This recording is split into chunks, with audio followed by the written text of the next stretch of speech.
Hello, Tamaraos. I hope everyone is doing well. I am Gino Garcia, one of the 10 Outstanding Faculty of the Year and E-Faculty Awardee.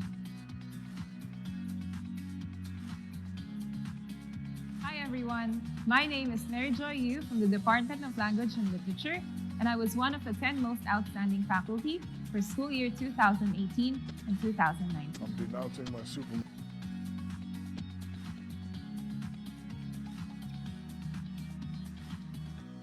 As a teacher, I believe that learning is the responsibility of both the educator and the students. Being dynamic in class means allowing myself to learn from my students as well. I have always valued their insights, not only when we're discussing course lessons, but also when I'm crafting classroom policies. Understanding where they're coming from is an essential element in the whole learning process. So, I introduced Kapihan sessions in my class.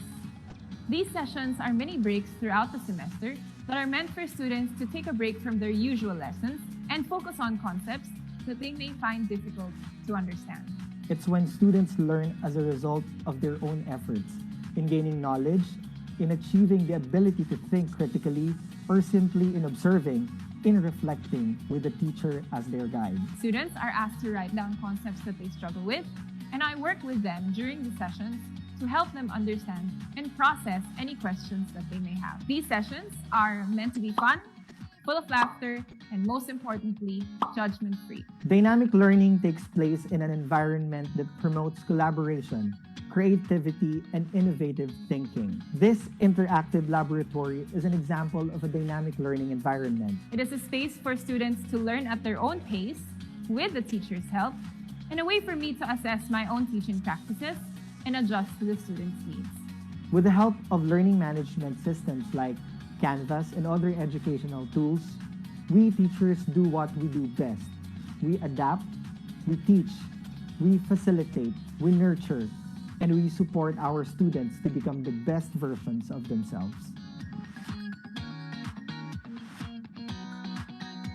Welcome to FEU. For you, we are creating spaces. For you, we are creating spaces.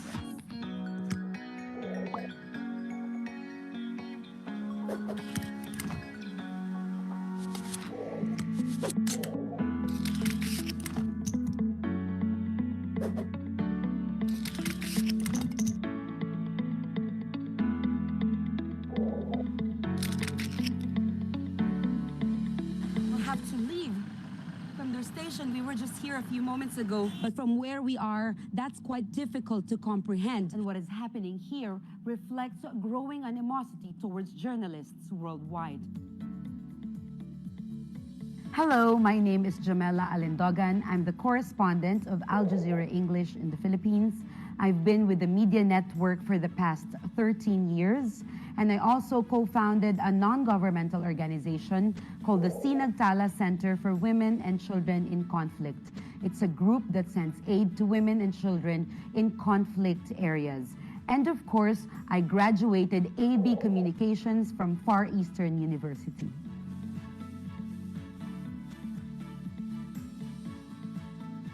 I think what makes FEU different is that it's a university that allows you to thrive, to grow, and find identity. As you can see, it does not impose a particular religion or a particular set of beliefs, and you are interacting with students who come from different backgrounds, and you gather together and you share ideas, and it basically allows you for space to get to know yourself and figure out what you want to do. FEU in itself, the main campus, is like an oasis where you come in and there is space for you to read, there's space for you to interact. So this is very unique in that sense, and this is why I think a sense of identity is actually carved from early on. FEU taught me how to work hard and to not take anything less for an answer.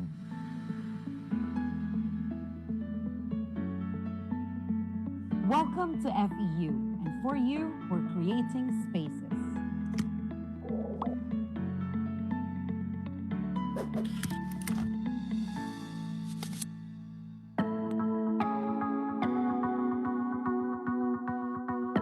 The university is surrounded by lush greenery, which makes the environment very pleasant. Participating in various student organizations has given me a wide variety of leadership skills. The teaching methods, along with the learning culture, has made me well-equipped to top the board exam. We can experience a variety of extracurricular activities throughout the semester.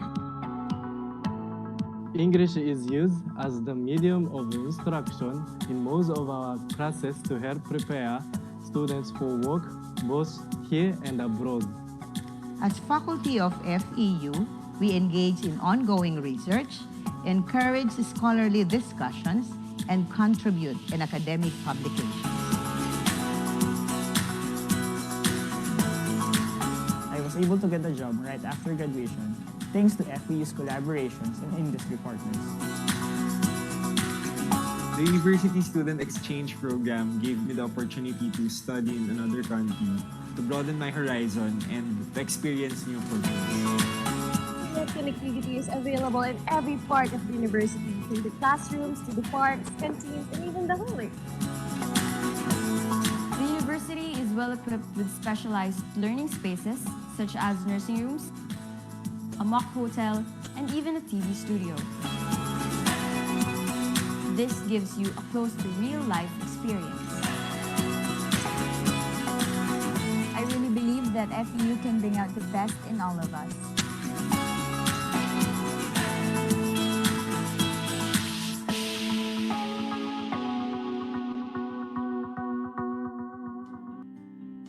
Here in FEU, we stand for future-ready learning.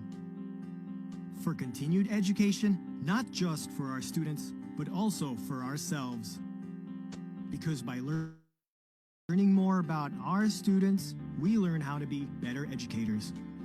For educational innovations. Because better, more responsive teaching techniques that put emphasis on learning instead of just passing. Help our students be better prepared for the future. For turning knowledge into wisdom, not just accumulating it. So we can fulfill the potential of every student to be a future leader, and not just an achiever. We are FEU, and we stand for a future-ready generation. We stand for future-ready learning. Welcome to Far Eastern University. Here are some reminders from the FEU Office of Education Technology. Join 15 minutes before the start of the event. Make sure to dress appropriately. Remember that this is a formal engagement in an online setting. Check your Wi-Fi connection before joining. Familiarize yourself with features you may need to use, such as mute, unmute, stop start video, and screen share. Mute your mic when not talking. Use the raise hand button if you want to speak. Find a quiet place without interruptions. Be aware that you are on camera. Avoid doing things that may cause distraction. Use appropriate equipment for the webinar. If you're using your mobile phone, please use a headset to reduce the noise that they pick in your location. Please avoid using a speaker. When asking a question, always state your name and your institute department first before throwing in your questions. Also, please make your voices clearly heard. If you are tuned into our social media accounts, please state your nickname, department, and your question. Do not spam the chat box. Always be courteous and do not engage in a chat with others while the webinar is ongoing. The organizers reserve their right to disengage anyone who will not follow the guidelines. We are now ready to start our event. Please stand by for the Philippine National Anthem, followed by the FEU Multi-Faith Prayer.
Glory to you, Almighty, for gathering us today. Give us the fortitude to conquer life's challenges so we can excel and be upright in everything that we do. Guide us to be united in diversity, to serve and love one another. Amen.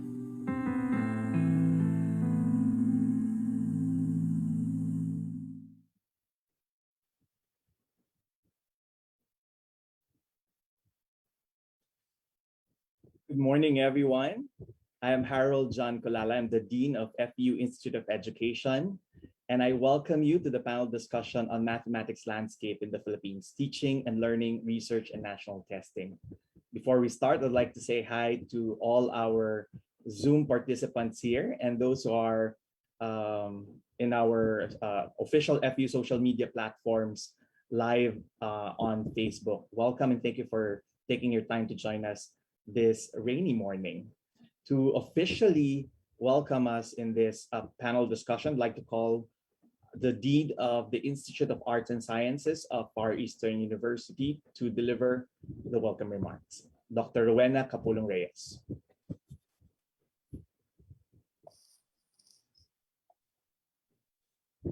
FEU President, Dr. Michael Alba, SBPAA, Dr. Maria Teresa Trinidad Tino, Dean Harold Colala, FEU administrators, our friends from the Department of Education, especially the Division of City Schools Manila, our guest speakers, Father Bienvenido Nebres, Dr. Esther Ohania, John Siena, and our reactor, Dr. Quina Lee Chua, fellow educators, students, guests, and participants, good morning. I hope you're all staying safe and dry on this very rainy weekend, and that you're also ready to talk about the mathematics landscape in the Philippines. As we officially launch our FEU PAM, or Program for the Advancement of Mathematics. Now, multiple online articles in the past weeks have dramatically shown us the exchanges between the Department of Education and the World Bank, when the latter released its report stating that 80% of Filipino students do not know what they should know. Such a devastating report was based on PISA, the Program for International Student Assessment Results, stating that Filipino students are at the far bottom, if not really at the farthest, when it comes to literacy in language, science, and mathematics. Now, our National Achievement Test, which was last administered in 2018, showed declining results for the past years. But, instead of talking about how we ended up in the spotlight, perhaps it's better for us to look into the current problems and address them immediately and adequately. Such a forum like today, where we can discuss these concerns, is not only appropriate, but also necessary. Our speakers today are experts in the field of mathematics and mathematics education. So we're excited to listen to how we are faring in mathematics in the Philippines. If we have had problems in teaching and learning pre-pandemic, now more than ever, we are faced with unprecedented challenges in a mediated communication platform, specifically in skills to be developed in language, science, and mathematics. I'm pleased to inform you that FEUIS did not allow COVID-19 to derail our plans to provide meaningful engagements and experiences for our students and faculty in the arts and sciences. When the pandemic happened, we launched several programs: the IS VASE, or the Virtual Activities Supporting Education, IPASS, or the IS Promotion of Arts and Sciences, IS Social Care, now for a community extension, and today, the FEU PAM. In FEU, we strive to ensure quality education among our Filipino learners. As such, we believe PAM will help in building the capabilities of our educators and develop appreciation in mathematics among our students. Perhaps you will agree with me that mathematics is a discipline that not everyone can understand effortlessly. I'm raising my hand here. Now, philosopher Bertrand Russell said, and I quote, "Mathematics, by its nature as an explorative art, is the subject in which we never know what we're talking about, nor whether what we're saying is true," end quote. This is why we need to increase our effort to ensure mathematics is seen not only as a subject matter, but as a powerful tool that we use in our everyday lives. As a response to this call, our BS Applied Mathematics program, with tracks in data science and information technology, aims to promote not only mathematics, but also the fields of data science and ICT. Now, to encourage more students to choose mathematics, FEUIS has opened up scholarship slots to our incoming BS Applied Mathematics freshmen this school year. As one great mathematician said, the world was written in the language of mathematics. And it's also right for us to learn, understand, and appreciate this language. We hope that you will be inspired and enjoy the insights to be shared by our invited resource speakers, and continue to participate in other activities that we will offer through the Department of Mathematics. Today is made possible by our Research Fellow for Mathematics, Dr. Flordelisa Francisco, and Department Chair, Genesis John Boha. Special thanks to Dean Harold Colala of the Institute of Education for moderating. Thank you, everyone, for making today happen. Magandang umaga. Thank you very much, Dean Capulong Reyes, for delivering the welcome remarks. Today's panel discussion is one of the most important discussions in education in the country, and I will really say that. I'm excited that I'm moderating this session, and I know that you are as well, so we shall begin. I remembered a few weeks before Christmas of 2020, the news broke out about the significantly low results of Filipino grade 4 students in 2019 Trends in International Mathematics and Science Study, or also known as TEAMS. In this particular international assessment, Recording in progress. Philippines scored 297 and 249 for mathematics and science respectively, which, as mentioned, significantly lower than other countries who participated in this assessment, which has made us the lowest among all 58 countries who participated in both tests. Because of these results, several agencies, including the country's Department of Education, several lawmakers and academics, made their comments and weigh in on possible reasons for the low results.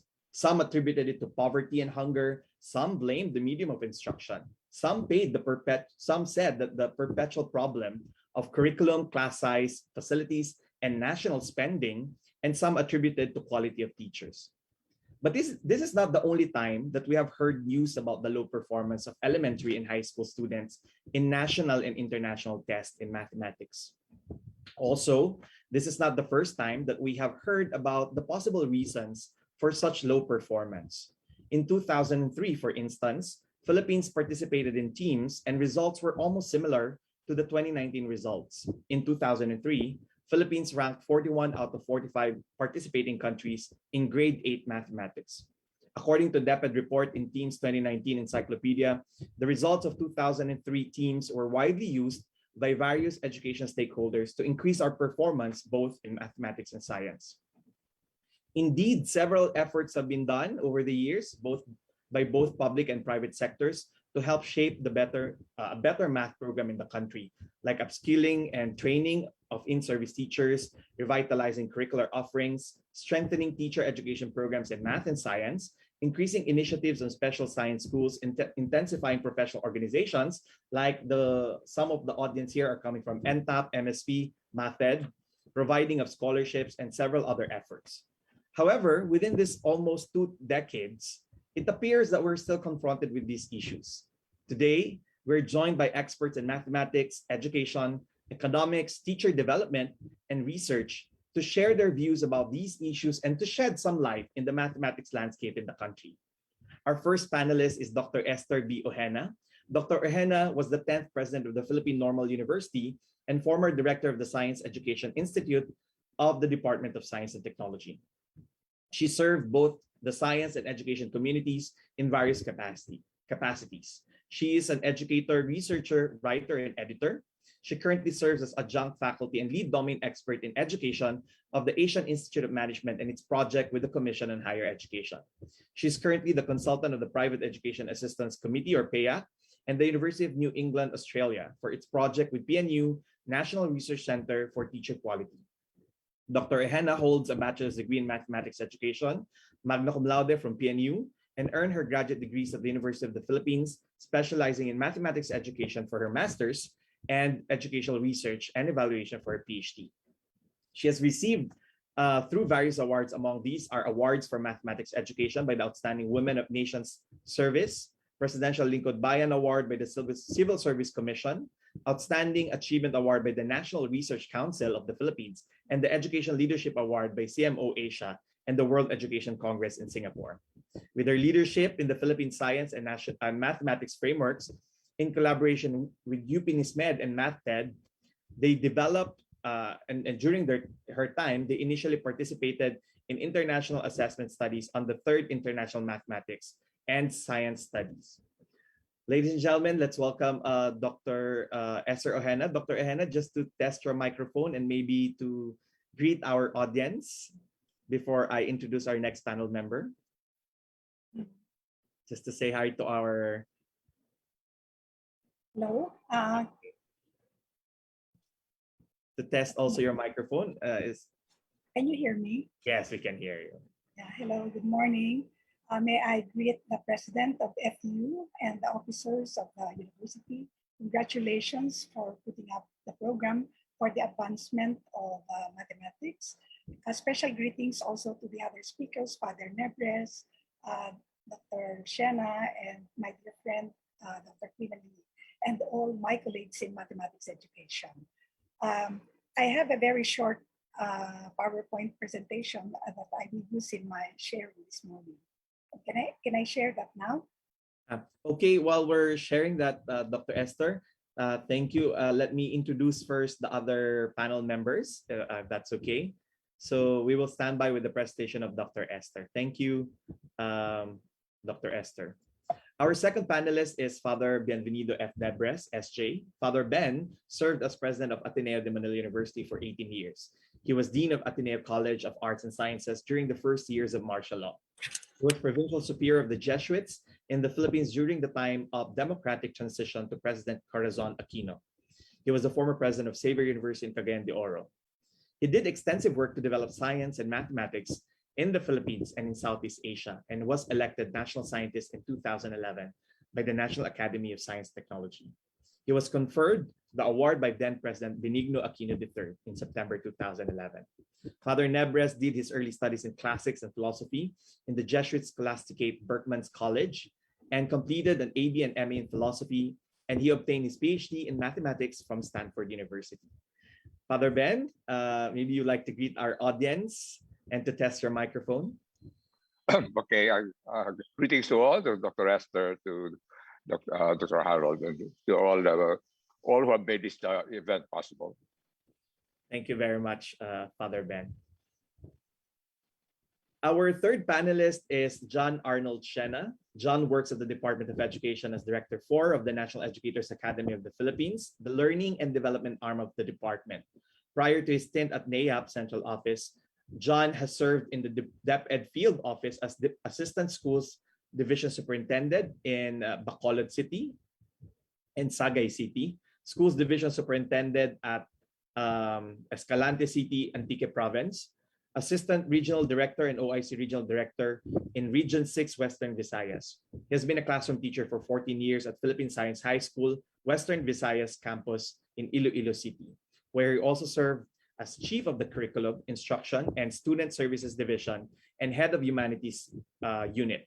He holds a Bachelor in Secondary Education, major in English at West Visayas State University in Iloilo, Master's in Education, major in English as Second Language at the University of the Philippines, and Master's in Communication at Victoria University in Wellington, New Zealand, and Master of Development Management at Asian Institute of Management. Let's give a round of applause, virtual round of applause to our third panel speaker. If John is here to test out this microphone. Okay. While we're waiting for our third panelist, let me introduce our fourth panelist. The fourth panelist is Dr. Michael M. Alba. Dr. Mike Alba is the president of FEU Group of Schools, which includes Far Eastern University Manila, Makati, East Asia Computer Center, Far Eastern College Silang, FEU Alabang, FEU High School, Roosevelt College, East Asia Educational Foundation, and Nicanor Reyes Educational Foundation.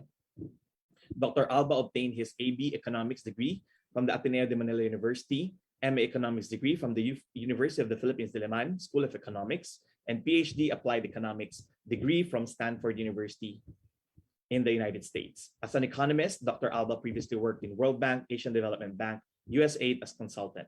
Previous to FEU, Dr. Alba served as Dean of College of Economics of DLSU and Professor of Economics in the University of the Philippines. His research works focus on the intersection of economics and education. Dr. Alba, would you like to greet our audience and test your microphone? Yeah, good morning. Apologies.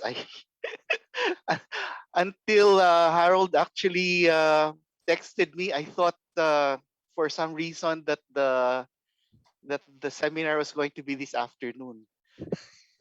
It's just been a very busy week for me with all the firefighting I've had to do recently. Anyway, so good morning. I'm glad to be here. I've actually wondered whether I not being a mathematician that so whether I'm an appropriate panelist, but let's see how it goes. Thank you. Again, good morning, everyone. Thank you very much, Dr. Alba. We have also today Dr. Quina Lee Chua as a reactor. Dr. Quinali Chua graduated from Ateneo de Manila University, BS Mathematics summa cum laude. She also received a master's degree in counseling psychology, a doctorate degree in clinical psychology from the same university, where she is a full professor. A licensed psychologist, she writes the All in the Family column from the Philippine Daily Inquirer and has authored books in math, popular science, education, parenting, family and teen issues, mental health, family businesses, and inspirational stories. She used to host the TV show Fun with Math on PTV4. She also headed Ateneo teams that studied the best practice of Filipino public and private school achievers and the media and gadget habits of Filipino youth. Dr. Quina has garnered various recognition, including the Outstanding Young Men, the Outstanding Women for Nation Service, the Metrobank Foundation Outstanding Teachers, the DOST's Great Men and Women of Science, the Outstanding Young Scientist, the National Book Awards, the Carlos Palanca Award, the Catholic Mass Media Awards. She has featured in Asia's Incorporated magazines Who's Hot in Asia and the Singapore Heritage Center's Southeast Asian Personalities of Chinese Descent. She also became the first person to receive the Third World Academy for Science's Regional Prize for Public Understanding of Science for the East Asia, Southeast Asia, and the Pacific region. For 2 years running, she was voted the most legendary teacher by Ateneo students themselves. Let's give a warm virtual welcome to Dr. Quina Lee. Dr. Quina, maybe you want to greet our audience and test your microphone. Good morning, Harold. Good morning, everyone. I hope we have a fruitful discussion today. Thank you. Thank you very much, Dr. Quina. Just to quickly explain the format, all our four panelists will be given about 10 minutes to share their thoughts about the issues that confront us about mathematics in the country. After our four panelists, our reactor will share views and reactions. We will have an open forum after Dr. Quina's views and reactions on the proceedings and her ideas on the landscape of mathematics in the country. I would like to encourage you to type in your questions either in Zoom or Facebook, and my colleagues here will pass it to me. And don't forget to introduce yourself. Now we're all ready. This is a wonderful and exciting discussion. Let me now give the virtual floor to our first panelist, Dr. Esther Ojeda. Hello, good morning. I'm going to show a PowerPoint. I hope you can see this. Can you see the slide? Yes, we can see the slide. Thank you. Okay, let me start by saying that the fourth industrial revolution requires the country to develop manpower that have competencies on those that you can see on screen. And we need to have a liquid force that are grounded on emotional intelligence and adaptive and flexible and having flexible adaptive minds. That's the future of work in the fourth industrial revolution. And what are the areas that are covered by the challenges of these developments? Of course, mathematics is on top, physics, statistics, computer science, and programming. And the fourth industrial revolution looks into data science as an important element for development. And a lot of companies now are having this as an important asset that they would have to be able to grow and develop. Machine learning and artificial intelligence are two other areas defined as requirement for the fourth industrial revolution. But looking into the specific areas where we need to develop our manpower on, you see mathematics and statistics and all the others as defined here on screen. In the area of teacher education, years back at the OSTSEI, we developed the frameworks both for mathematics teachers and for mathematics in basic education schooling, with the support of MathEd under Cathy Distribu. And as you can see, for mathematics teachers, the anchor is on mathematics content and all the other aspects as specified here in the framework. For those in basic education, we want our students to be empowered with mathematics and to develop critical and analytical thinking anchored on mathematical content, cognitive demands, and cognitive values. And in PISA, that has been mentioned several times in newspapers, in television news and others, you can see that the emphasis, of course, is on that in the center. Mathematical reasoning, quantity, uncertainties, and others. But emphasis is placed on contexts, on challenges in the real world of work, and the 21st century skills. So we've got to be mindful of these competencies that have to be developed along those areas, contexts, challenges in the real world, and 21st century skills. My talk will be focused on the teachers. It's limited on the teachers and what we expect to man the schools for K-12 level are teachers who have the K-12 content and skills knowledge. If that is in math, then it should be in math with value-added content and skills. And for teacher education faculty, they should have the desired content and skills and research-based knowledge that will contribute to the development of desired content and capabilities of the future teachers in mathematics so that eventually these teachers will be able to nurture people in mathematics at the K-12 level. How is the manpower development system? Let me share with you this framework. Of course, the feeder system, even for mathematics, is basic education. And we expect our graduates to be ready for work as they reach BS or tech level. The knowledge leaders are those, most especially in universities, for which institutions like us are able to develop appropriate knowledge and competencies for those graduating from the system, because the universities are basically the ones providing the supply for BS level and most especially for basic education. If we talk of teacher education, it spans elementary to junior high, senior high, and tech, including college level. And people want to be educated because this is essential for work and essential for lifelong learning. If we ask what's the pool of teachers handling these classes from elementary to high school level, as we are concerned about, the pool of teachers right now, those teaching at elementary level are having backgrounds in elementary education. For those in junior high school, they have BSE in secondary education. And those at university level have been taught by DepEd when the K-12 law was signed as an important landmark educational reform, and they have been engaged to help the senior high school level. So aside from college and tech, most universities then help the senior high school program of DepEd. And it continues even now because of the voucher system, and I understand that certain private universities continue to run senior high school programs.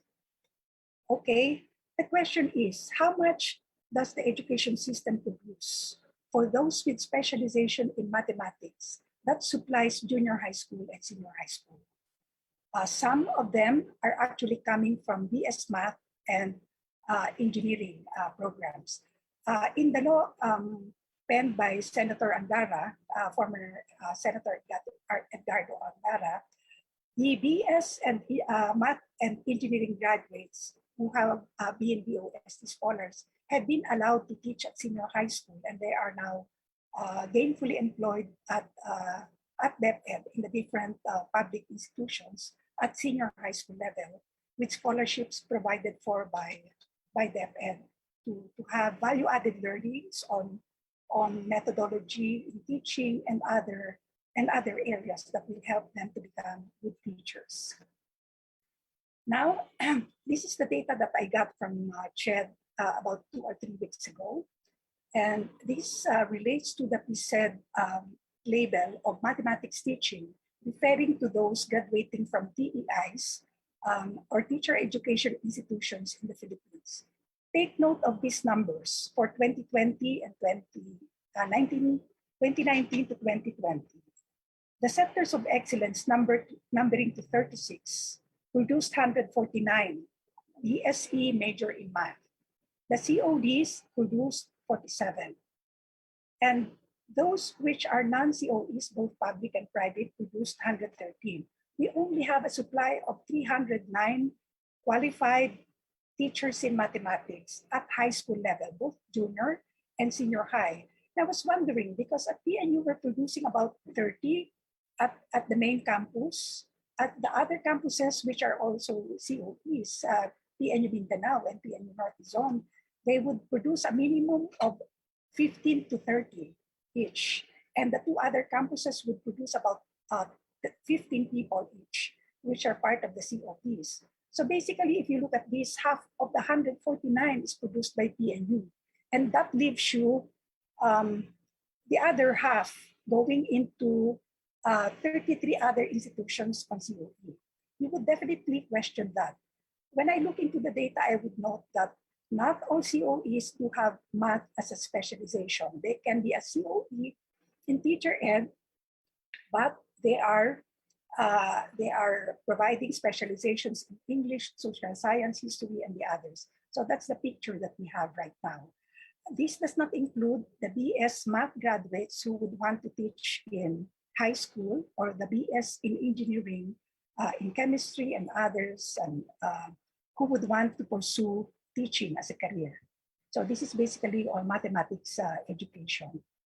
When I was at SEI, at the OST, we were monitoring the level of competencies of teachers. And at the time this report was made, we were able to get about 93% from the total enumeration of teachers at DepEd, at the DepEd system and at the private schools. This is what we got. Physics is the lowest, but mathematics, we have noted that since most teacher education programs produce mathematics majors, then this is the rationale for having a relatively bigger proportion of teachers in the field who have the specializations. We did monitor this at the time because the intervention programs of the OST were supposed to be given to areas where we need appropriate support for upgrading. And as you can see, physics is the lowest. Not too many teacher education institutions produce future teachers in physics as a specialization. But mathematics suddenly became a concern when I saw that data from CHED. Okay. This is the system that we follow in the teacher education program.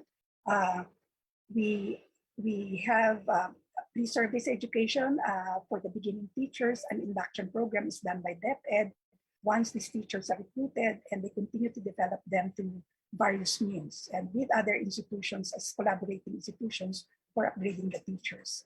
But part of the effort for upgrading constitutes those areas for support, content, pedagogies, technologies, and others. What we need to look at in terms of looking at the capacity of teachers in mathematics is to see who and what specializations these beginning teachers bring into the system, and what are the capabilities of teachers in the field right now. So in terms of capacity building, DepEd has an induction program, and they have a teacher training program also on content and pedagogy. With the help of teacher education universities, these are provided for. When I was at the OST, we had very intensive programs on content and pedagogy. At the minimum of a minor in mathematics, for example, or a minor in physics and the other areas. So I've talked about the supply from universities that go to the pool of teachers. How's the entry to teaching by these people? For BS in teacher education, they take directly the licensure exams. For those with, they take 18 units to qualify to take the exams. And for those in straight programs, there's no program in math right now, but in other areas like psychology and guidance and counseling, there are already straight programs. But other people are lucky to make it for admission for the master's program, so they go through with that system. In other countries, this is a natural stream. As you can see on the model at the bottom, they take a 5-year program with BA plus a master's degree. The latter constitutes the clinical component or the practicum and the thesis. The Philippines is on the first part. A 4-year teacher education program is offered. And as you can see, the content part is there. So when there are math teachers in the field without the content, that's a real problem. For math, we have about, we spend about 2 years in most universities teaching content for future teachers in math. So these are the models that are internationally recognized: concurrent model and consecutive model. Concurrent model constitutes all those: content, pedagogy, and others. And for consecutive, you finish the BS first and then take the practicum and your pedagogy. We've done the study in the late 90s when I was at the OST, and we joined the first international teacher education study in mathematics. This is the data from IEA, the International Assessment Center in the Netherlands. And we can see that our elementary education spans a period of 6 years versus the other programs in other countries. You can see too that in other countries, their teacher education program at the primary level are very much focused. And that's true for Malaysia, for Poland, and Norway. In secondary education level at the time, it was for BSE Math. Our secondary education program is able to span a period of 4 years. And for now, that's labeled as grade 7 to 10. While we have specializations in mathematics at secondary level, take note that in other countries, they are much more specialized and much more focused in specific areas of math. And the content of the assessment done for future teachers involving several universities in the Philippines are aligned with the themes areas: knowing, applying, and reasoning. And these are the results. We have not participated in the latest TEDS-M study, which is the first teacher education development study in math, but this is the result at the time. If the students in the Philippines are third from the bottom, it's a similar picture for our teachers at the primary level. At the secondary level, here's the picture. We're fourth from below. Although there are fewer countries participating in that study at that time. So that's on content, on pedagogical content knowledge and competencies. This was the framework used. It looked into the mathematical curricular knowledge, knowledge of planning for mathematics teaching and learning, and enacting mathematics for teaching and learning. So these are the results for the primary level. We're fourth from below in terms of PCK for math, and in terms of junior high school, also fourth from below. As assessed by IEA, comparing data from different countries, we fall under this one. With graduation from secondary school, no specific or specialized mathematics required entry to the teacher education program. So we're both there for primary and secondary level. And this was another result from the study. On recruitment and governance, particularly on control on total number of university places available for teacher education students, we were considered weak on that category, together with US, Spain, Georgia, Norway, Chile. That's why US takes a lot of very good teachers in science and math from the Philippines, because they're also here in this category. Okay, on quality assurance mechanisms in teacher education, as you can see, this is why we have only an input here on the entry of the teaching to the teaching profession, because we give the licensure examination, but we're weak on this, or we don't have any entry at all on control over supply of teacher education students. That's because most institutions allow simply people wanting to enter teacher ed to just go there to the program, or those who cannot make it in engineering and other fields, they allow them to go into teacher education program. And that's why Ched would always say that teacher ed is, I think, the second or the third highest number of program with the biggest number of population in higher education institutions. We're also weak on the promotion of teaching as an attractive career, weak on selection of standards for entry to teacher education, and there's no regulation on teacher education program, except that it is voluntary, both for SUPs and for private higher education institutions. You've got to volunteer as an institution to be able to have your program accredited. Now on teacher supply, as you have seen from the CHED report, in 2013, when we enacted the law, that was the beginning of 12 years of higher education. But CHED at that time only prepared the policies and guidelines for teacher education in 2017, when in fact, DepEd needed teachers for senior high school level here. Remember that DepEd made arrangements with universities to take care of senior high at that moment because there was no supply from tertiary institutions except for PNU that did start with the program in 2013, and it was able to supply senior high school with graduates specializing in mathematics teaching for senior high school level. And that continues up to now. But actually the preparation that we did was years back in 2011, so that we were ready to run the program in 2013 when the law was enacted.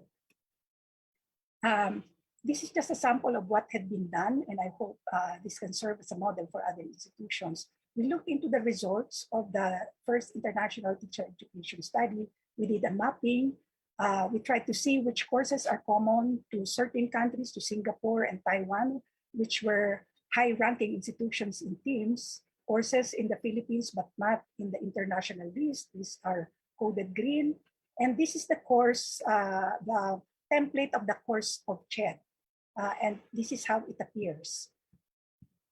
For the specialized program of PNU, BST Mathematics for Teachers, this is the mapping that has resulted. And both of these information guided PNU in crafting the program in 2011 to come up with more relevant program for basic education.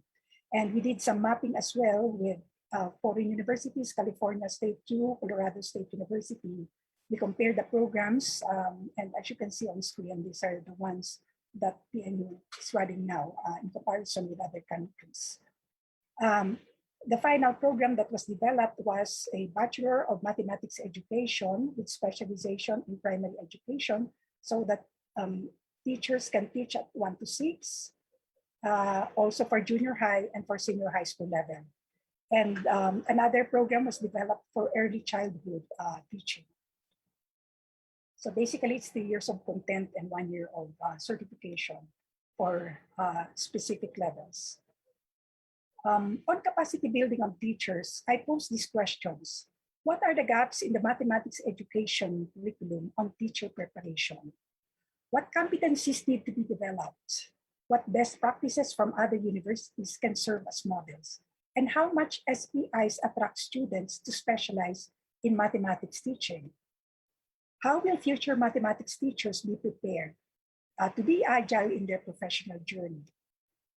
What for the pool of teachers who are there currently in the field, teaching in either public or private school at K-12 level, what are the gaps from the teacher's prior learnings in mathematics with the desired required learning competencies? So these are the questions that we ask if we want to train teachers for those in DepEd and those at private schools, teaching at K-12 level.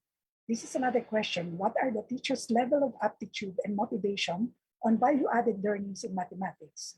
I put motivation here because in the recent study, looking into PISA data of AIM in data science, what appeared significant was the fact that teachers' interest in teaching math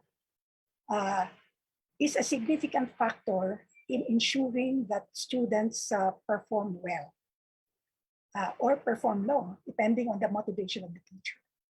The next question is, should there be alternative ways of making mathematics teachers handle mathematics classes, like the Bernido model in Bohol, where those who have specialized in physics or mathematics are the one teaching the content, and the others who have limited knowledge of the field are trained to be facilitating teachers in contextual activities so that teachers who have the specializations and those who have none would be able to help together provide for relevant activities to students so that they're able to learn meaningfully.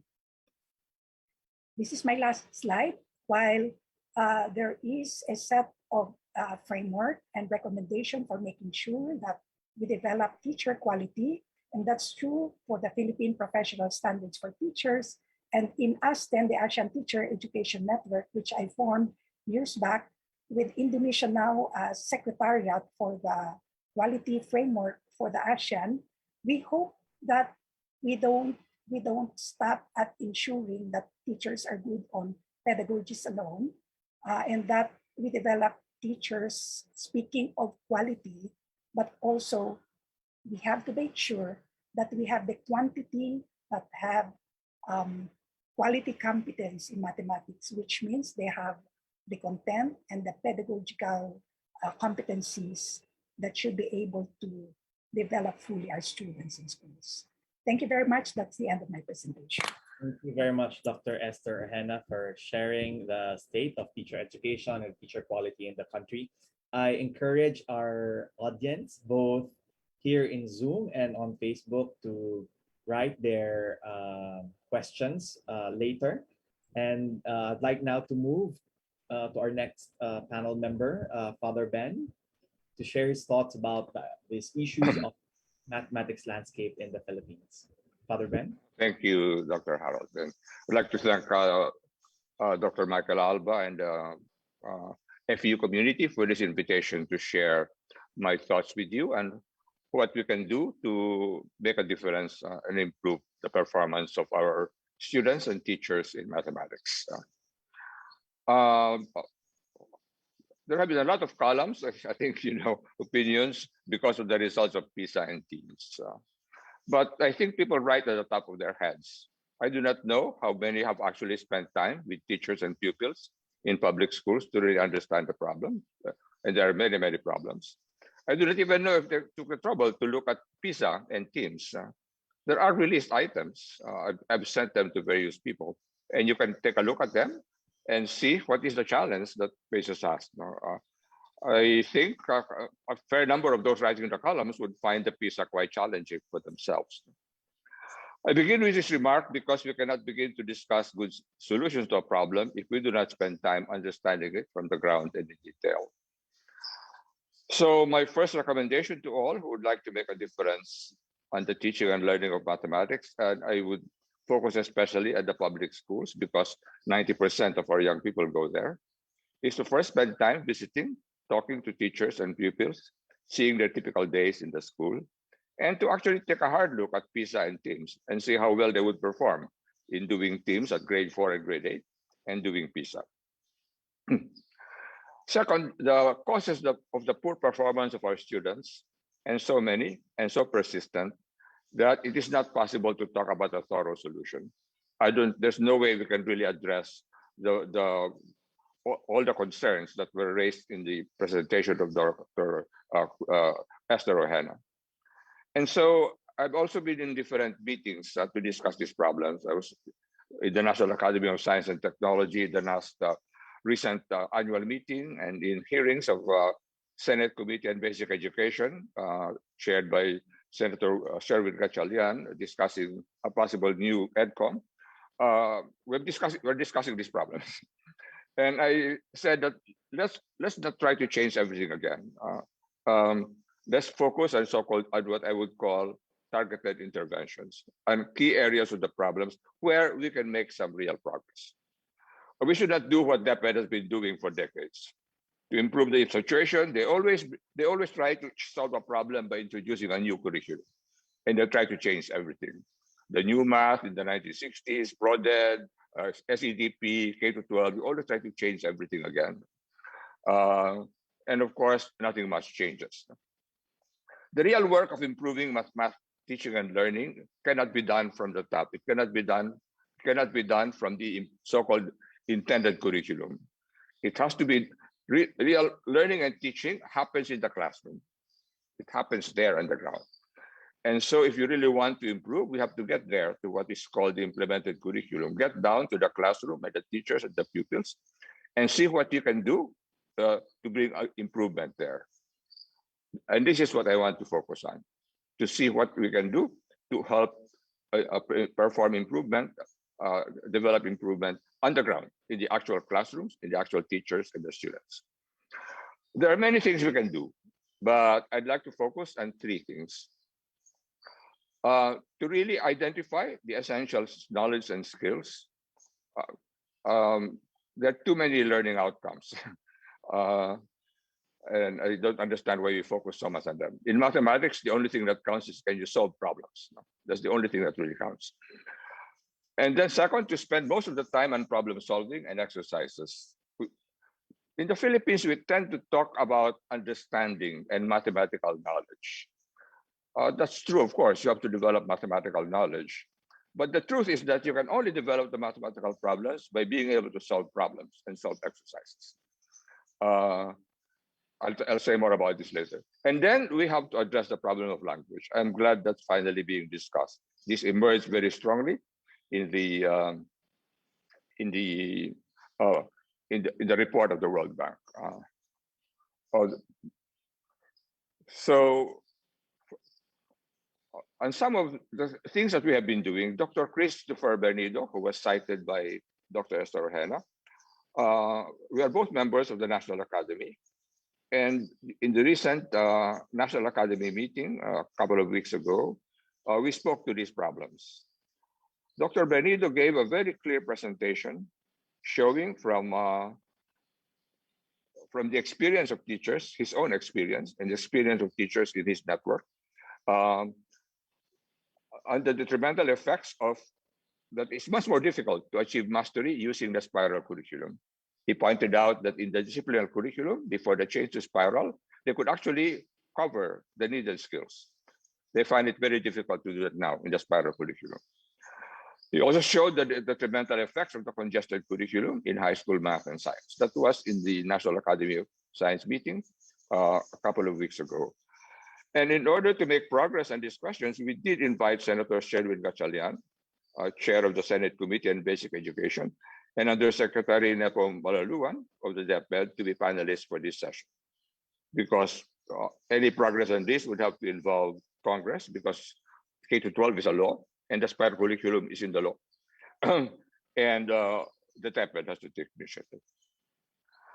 One of the recommendations we made, which we hope can be done even before the law is changed, is to allow schools and divisions of schools to have more freedom to adapt the curriculum and teaching to their circumstances. For example, the analysis of the math and science curriculum in high school is that typically the curriculum is so congested, there are so many learning outcomes that are listed, that typically classes can only complete 60% of the topics. I think the FEU program could work with a network of schools to determine the topics most essential that can for the higher grades and put them into that 60%. Otherwise, the teachers will take both the most essential and the less essential, pareho lang lahat, and they will not really have enough time for the most essential. So we can help the teachers adapt their teaching and their assessment.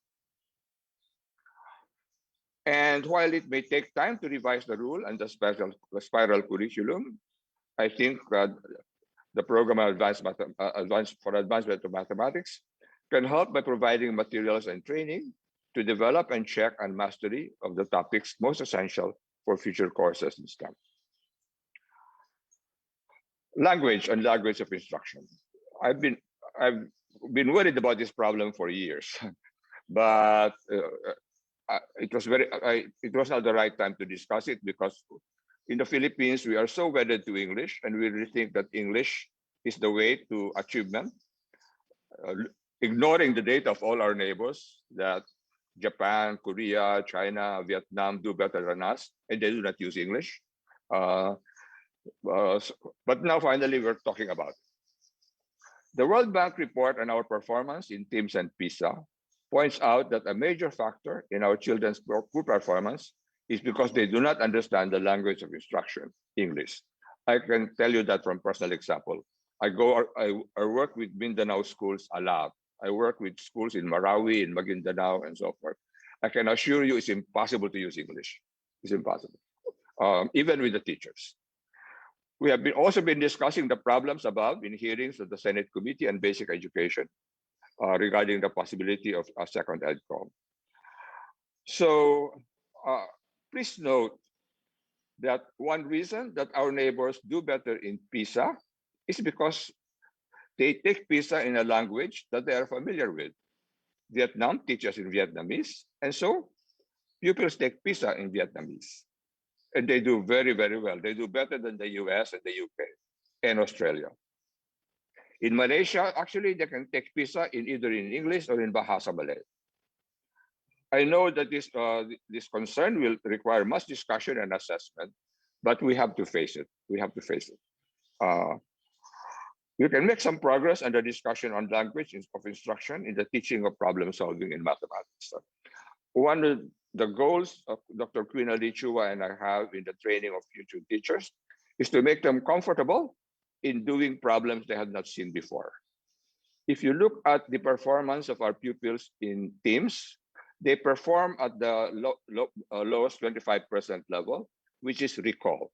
They can recall questions, problems that they have probably seen before.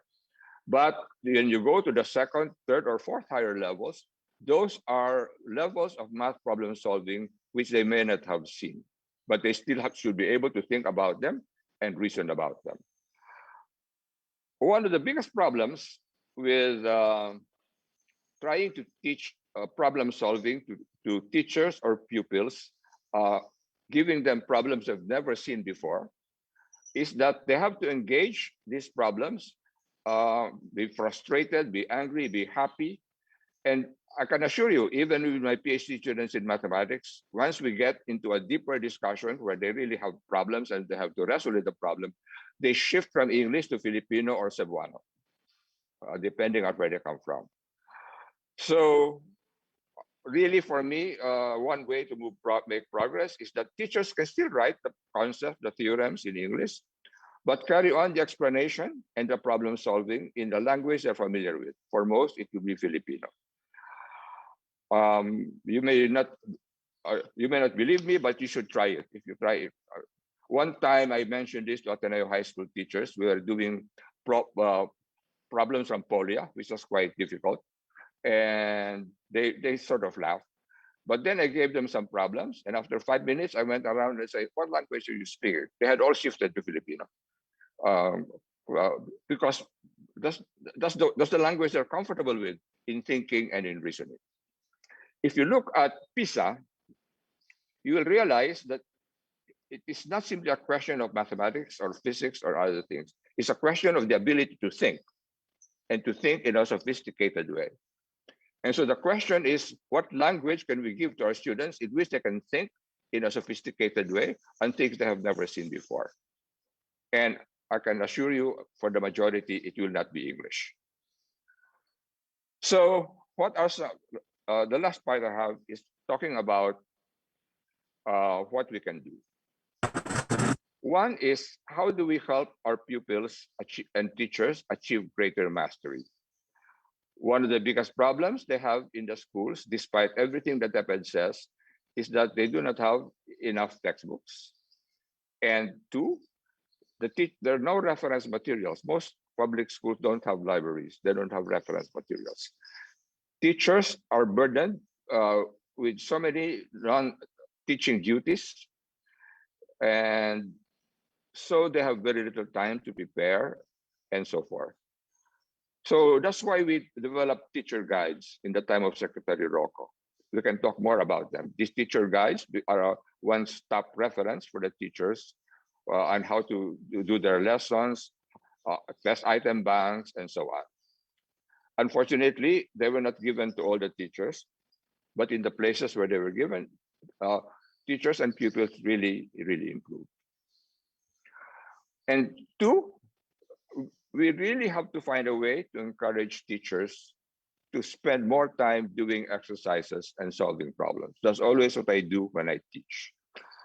As I said, there is a tendency to emphasize concepts, understanding, mathematical knowledge. Of course, you have to have that. But in mathematics, you only know and understand those things from solving problems. That's the only way you really understand the concepts and so on. It is in solving problems that you'll come to understand the concepts. A third, Dr. Queen Alichua and I next semester will have a course with the teachers doing masters in math education in Ateneo de Manila, where we focus simply on helping them become comfortable in solving problems they have not seen before.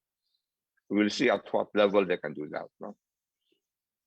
Third is to give teachers the freedom to provide explanations and to discuss problems in Filipino or the lingua franca of the region, so that pupils can think and process in a language familiar to them. Finally, aside from these general problems, the program, PAM, also wants to nurture talent. I've been discussing a lot with Dr. Flor Francisco and others, how we can identify talent in the elementary and in the high schools, in the public schools. And I can assure you, there are many talented students there. The problem is to identify them and to nurture them. So we will work on identifying them. I think we're targeting 100 students in Manila public schools and 100 in Quezon City schools, maybe more if you can handle them. And then go and do problem-solving sessions with them. We'll give them, how do you call it, non-routine problems, and develop their problem-solving skills. This is being done, for example, in the program for the Philippine Math Olympiad. We also do that in Ateneo and others. The goal is to develop higher level skills so they can go on to excellent math and science programs in college. So to summarize, we have to really focus on the mastery that they need. We really have to find a way to work with it, even with the spiral curriculum, because we cannot change it soon. But as much as possible, we try to work with the disciplinary curriculum because I pointed out that I think the spiral curriculum is designed thinking that it's simply a question of learning topics. But if you work in mathematics, you'll understand that the way of thinking in algebra is very different from the way of thinking in geometry and very different from the way of thinking in statistics. And you need time for students to enter into the way of thinking in algebra. You need time, concentrated time, to enter into the way of thinking in geometry, and you need time to enter into the way of thinking in statistics. And you cannot do that by taking a piece in first year and a second piece in third year and a third piece in third year and fourth year. You need concentrated time and attention. Well, we still have to work on it, but I think we can at least try to see how we can achieve mastery of this important concept and make sure that the students are really able to think in these areas. So that's basically what I want to share. I hope we can work to help students achieve and teachers achieve mastery in whatever they're teaching, algebra, geometry, or statistics. To address the problem of language is very urgent, in my opinion. As the World Bank report said, a major reason why Filipino students do very poorly in PISA and in TIMSS is that they do not understand the language of instruction. And the truth is that many teachers are already a product of this problem, and they are not comfortable in the language of instruction either. No? So it's a very urgent problem that needs to be attended to. It will take time to solve, but we have to begin to work on it if we want to have a solution. And that's so that 50 years from now, we're not still talking about the same problem. I think that's what I want to share. Thank you very much. Thank you very much, Father Ben. I'd like the idea when you talk about contextualizing curriculum more than what the state is providing, the implemented curriculum, the intended curriculum, but rather move to the implemented curriculum. And later we'll talk about more about the language, and maybe we should all move on that English is the soft power of Philippines. No, maybe we should rethink about that coming from the statement of Father Ben. And I'd like now to move to our third panel speaker, uh, President of Far Eastern University, Dr. Michael Alba, to present his views and thoughts about the issues in mathematics in the Philippines. President? So again, good morning to everyone and apologies for not knowing the time. No, but anyway, uh, I feel like a fish out of the water. I'm at a distinct disadvantage here because, and I feel like I'm really out of my depth, not having studied mathematics education programs in any systematic way, and not even having read the reports of the World Bank, of TIMS, PISA, etc. So I'm really left with my personal experience and insights, which is really a dangerous and risky path to take in an expert panel forum. I think I am putting myself out on a limb and I could be very wrong in my ideas, given what the earlier speakers have said. No, I also feel like I'm coming from left field relative to their views. Anyway, I'd like to start with a song, and I'll play it for you. I don't know if you can. Can you hear it? Hear? Can you hear the song? Whoops. No. Could you hear the song? No. Yes. No. Let Well, a me little bit. repeat it. No, sorry. Wait. I don't know how. It's so.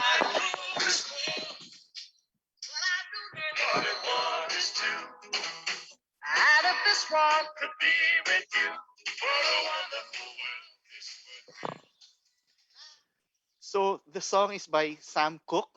The title is "Wonderful World." What a wonderful! So don't know much about geography. Don't know much about don't know much trigonometry. Don't know much about algebra. And I think that song encapsulates the fact that in popular culture we get the sense that hip people are not good in math. And since Filipinos in general prefer showbiz to being math and science nerds, there is an initial negative perception that has to be surmounted in the teaching of math. So that's my first point. The second thing is that perhaps more than in any other subject, math progressively builds on concepts, skills, problem solving strategies, ways of seeing, and it is also a language in and of itself. And so these attributes of math, and so I agree with Father Ben in saying that maybe the spiral curriculum is not the way to teach math. In fact, so these attributes of math actually became evident for me when in graduate school I had to or in graduate school I had to take crash courses in linear algebra, mathematical statistics, and real analysis, which were exposited using the axiomatic method.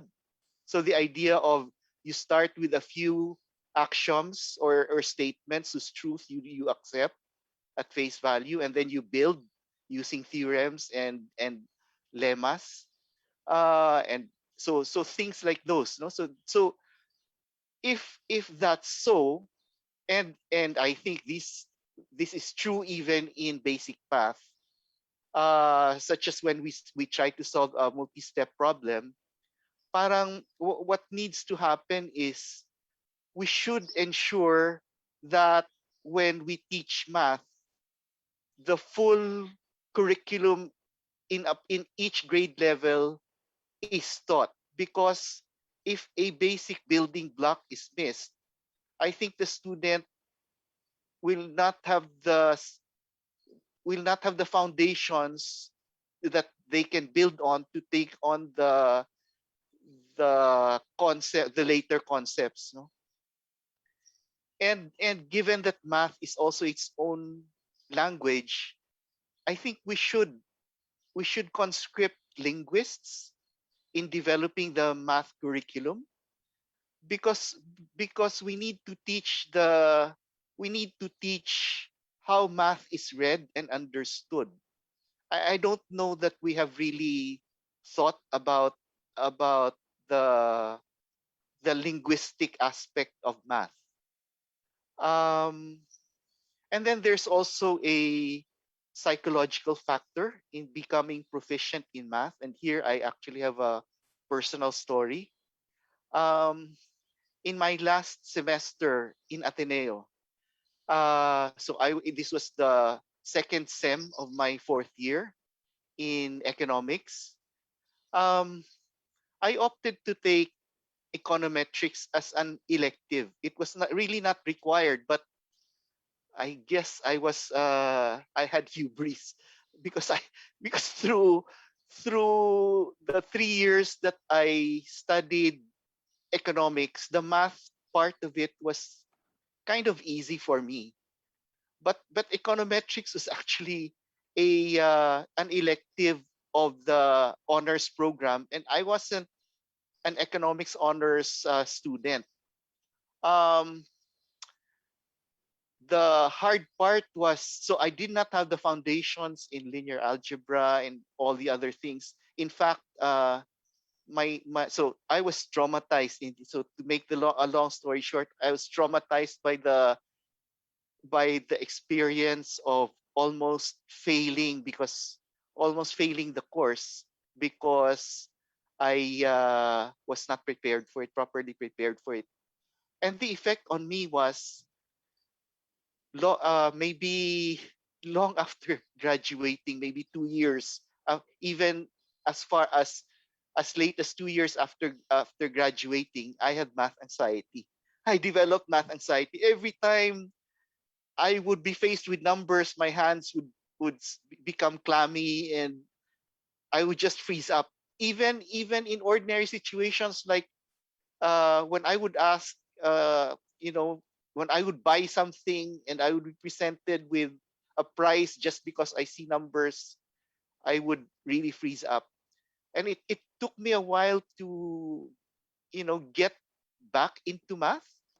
Um, the strategies I took was it's I went to NEDA right after graduation, but instead of opting for the policy and planning office where most economics undergrad or graduates would go to, I chose the statistics part, which dealt with numbers.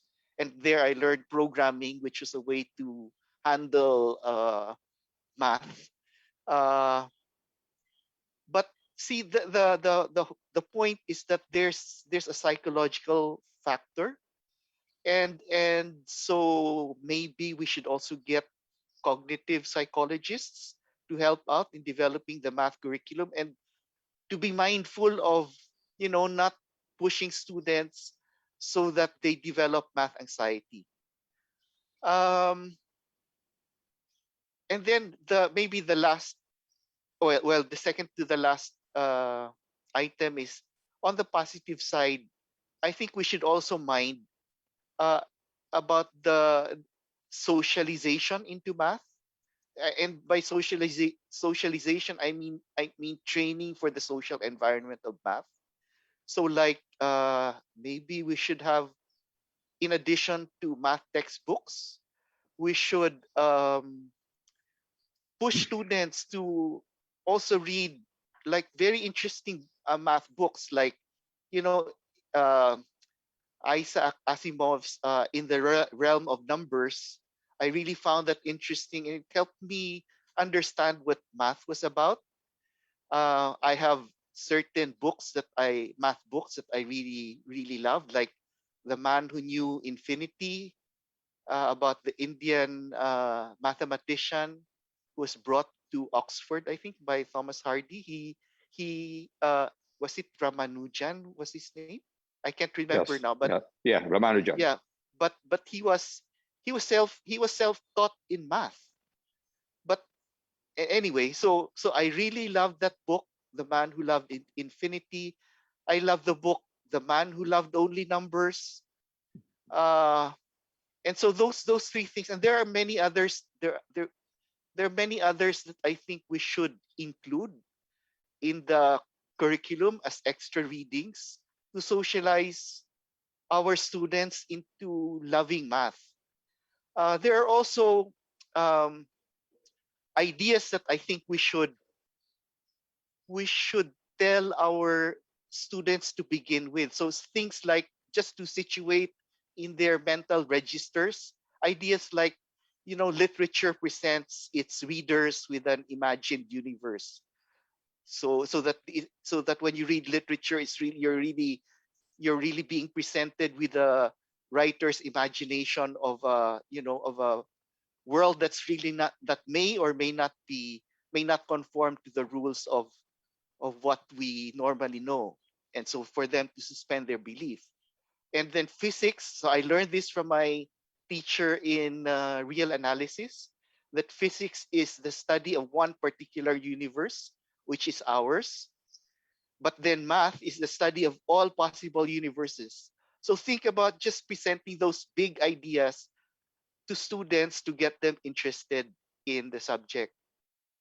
And finally, for me personally, because I used to teach mathematical statistics, my study of statistics has yielded really. I mean, I was amazed with the deep insights of the study. So think about, so this, at the beginning of my course, I would tell my students, and statistics is the study of uncertainty. Can you imagine what that means?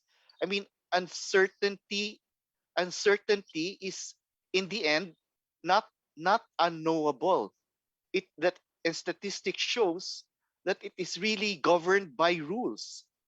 In fact, the deep insights of statistics are that large number theory and the central limit theorems show that regularities emerge as the sample size of your statistical experiment increases without bound, goes to infinity.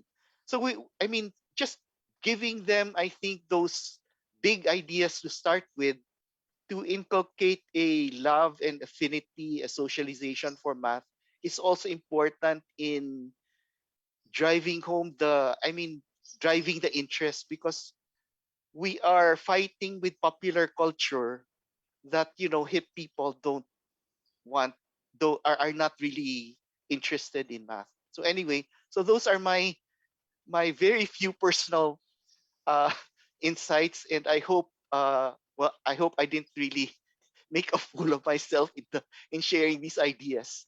Thank you. Thank you very much, Thank you. Dr. Alva. Just very quick note, according to Dr. Tino, maybe we should have these books translated, at least experts excerpts of them, so that more Filipinos can read them and be inspired by them. So thank you very much. It's very interesting to hear your experiences and views on understanding linguistic aspects in mathematics, and maybe the reduction of math anxiety through the process of cognitive psychology. And I think math anxiety has also part being felt by math teachers as well. For some teachers who are anxious to teach problem solving, they tend not to teach that if they themselves are anxious And don't forget the socialization part of math. I think we really have to promote the, reading, not math in terms of the proofs, and but the men who drove. So the biographies of Gauss, of the great mathematicians. Yeah. So we get them into that particular groove. Yeah. Right. Yeah. Thank you very much, Dr. Alba. I think we are now moving to the reactor. I'm not 100% sure if our speaker from NEA is here, but let's move to our reactor, Dr. Quina Lee Chua, to give her thoughts about these issues. Good morning, everyone. Good morning, Harold. Good morning, President Mike. Hi, Father Ben. Hi, Flor. Hi, Trina. Hi, Esther. Uh, Thank you for inviting me here. And I've been making lots of notes as Esther, Father Ben, and President Mike were sharing. I would first want to uh, comment on the more immediate and specific things I feel that we can do. Basically, I agreed with everything the panelists said. So I would like to highlight Father Ben's point on the spiral curriculum. I totally agree that the spiral curriculum does not promote mastery at this point. Uh, Personal experience, I have been handling science education for many years, a project started by our former SOSE Dean, Banjo Bautista, and I'm handling something called learning processes and foundations of science for them. And to prepare for that course, I knew that I had to brush up on my science. So ang ginawa ko sa isang taon, I reviewed my physics, chemistry, and bio, and a little bit of earth science. But, I felt that's the only way I can do justice to these teachers who know it. And I pride myself on having an excellent high school background on science. And in the middle of it, I was telling myself, and I was trying to make it thematic because I was, of course, I was basing it on the depth ed curriculum, the K-12. I was trying to make it thematic. I was trying to put physics and chemistry together and bio, yung mga life, yung mga energy, mga ganon. Sinabi ko sa sarili ko, pati ako nahihirapan. Kung nahihirapan ako, I felt, lalo nang mahihirapan sila. And sure enough, up to now, the last class I handled was just a few months ago. From the first day, they would complain, and these are science teachers from PNU, the best schools in the country. They would complain about the spiral curriculum. I don't even have to introduce it. They would complain about it now. So yes, there's something I would dearly hope that our schools would have the choice to do either a discipline-based curriculum and spiral. And some of the private schools that I consult for, they actually tell me, this is a bit funny, they tell me that they're doing international baccalaureate, IB, only because they do not like the K-12. Nagulat ako doon. I have principals telling me they want to do that because IB, I'm quite familiar with IB, is discipline-based. So IB is not spiral. And I actually looked at the physics textbook, chemistry and mathematics textbook of IB, and they are excellent. They're very expensive, but they are excellent. So I'm actually telling the schools I consult for that even if you're not yet IB, you're just adopting it, you already have the books. You might as well use the books, go back to discipline. Anyway, you're PASCO accredited, and you can do that. So that's my experience on the spiral, a personal experience. And of course, lalo na yung mga public schools, they would not be, their biggest point when I gave, before the pandemic, even now, I would give Facebook sessions for them, math and science. They cannot afford Zoom, so it's done through Facebook. They would tell me that they cover practically, tama si Chris Bernido, they would cover something like 40% only of the K-12 curriculum. So, who are we fooling, diba? They really cannot cover the whole thing. So the curriculum is also very congested. I would agree with that observation by Father Ben and Dr. Chris Bernido. And definitely the PISA questions. I've been interested in PISA since before. And I've been on my own. I love to do, PISA problems. I find them they're nice brain teasers and it challenges you. So I've been doing PISA problems since 2003. And I have been using PISA problems in my talks, not just for schools, but also for family businesses and companies. So I've given PISA problems to multinationals and Fortune 500 companies. And Father Ben is right. When I flash a PISA problem, you would get an uneasy, there's like an uneasy thing in the room. And then the CEOs, they would look at each other and they would crack a joke. And the joke would normally be, nakalimutan ko na yung math. They would actually say that. This is in front when I'm doing a session with them. And I would tell them, this is not really math. Unlike TIMS. TIMS is very much math-based and textbook-based. And for math people, TIMS is so much easier to do than PISA, honestly. I mean, if you're a good student and you just do the basics, you can actually do pretty okay in TIMS. In fact, nagulat ako why we have the courage to do PISA kung ang baba natin sa teams, but that's another story, okay? So going back to the PISA questions, it is not just the math people and the teachers are very uneasy with PISA questions. Even math people are uneasy with PISA questions. I would give a combination of math and science because the science questions are also very good, okay? In fact, I've been doing this since 2003, ang tagal na, and no one gets the PISA. I would only choose 5 PISA questions. No, the only people who ever got all the 5 questions right were science major in Ateneo, who's an international math Olympiad contestant. He got it right. And then one excellent chief information officer in a multinational bank who got it right. The average score just from my sample would be people are happy to get 1 question out of the 5 right. I'm talking of adults who are handling big companies now. So what am I trying to say? That it is Father Ben is right.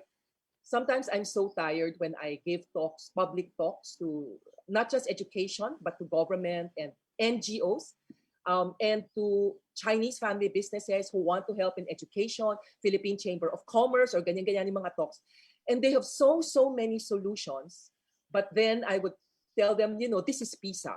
What do you think can be done to enable us to reach this level? And dun sila talaga nahihirapan na. And the bad thing is I also don't have solutions. I'm also stumped. I have no idea how we can, maybe I have an idea, but it's just too difficult to know. So these are personal experiences. I agree that we need to focus on essential skills. Father Ben didn't say it now, but he used to tell us that doing mathematics should be a marriage of the mind and the hand. And a big part of it is many adults, I would say most Filipinos they really, even basic math is difficult for them, fractions and all that. Nahihirapan sila. I will segue into, thank you, President Mike, for sharing your personal, you used the word traumatized. I'm actually surprised to hear you say that, President Mike. And when you said that, my thought was, wow, if President Mike, who is an economist, is traumatized by one experience, lalo na yung mga bata.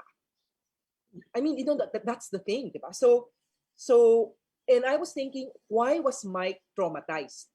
So Mike didn't, so Mike gave us a bit background. So Mike, just correct me if I'm wrong, but it might be because throughout his life, Mike, I would assume, would have been an excellent student. And Mike would be very much familiar with routine math problems. And as Mike said, he went beyond his comfort zone. And for the first time, possibly,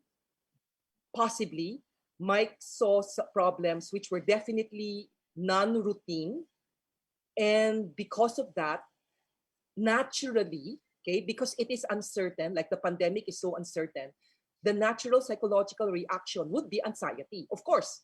Okay, nagulat lang ako na naging trauma si Mike. So linking that with what Father Ben said, what we were trying to do, we would want students to be able to face uncertainty and maybe difficulty. We want students to go out of their comfort zone, and we want them to be able to do that as young as possible. That's why we would want to train the teachers. Because if the teachers themselves want to stick to what they know, then nothing will happen.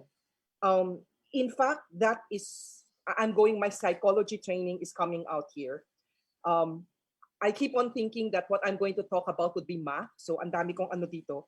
Pero even yung sinabi ni Esther, when Esther talked about the AIM finding of motivation, when I taught the math and science ed, and I would teach them about Piaget, Erikson, and yes, Mike, we go into cognitive psychology. So I would teach them the cognitive psychology basics lang, that they would need for math and science ed. And I would also go into motivation. Grabe, when we go into motivation, like the theories of motivation, from behavioral to whatever, that one touches a big chord. And in the end, it is the attitude of the country that is most important. I did not actually think I was going to say this. But Esther already talked about it. Father Ben talked about it. Mike made it the centerpiece of his sharing.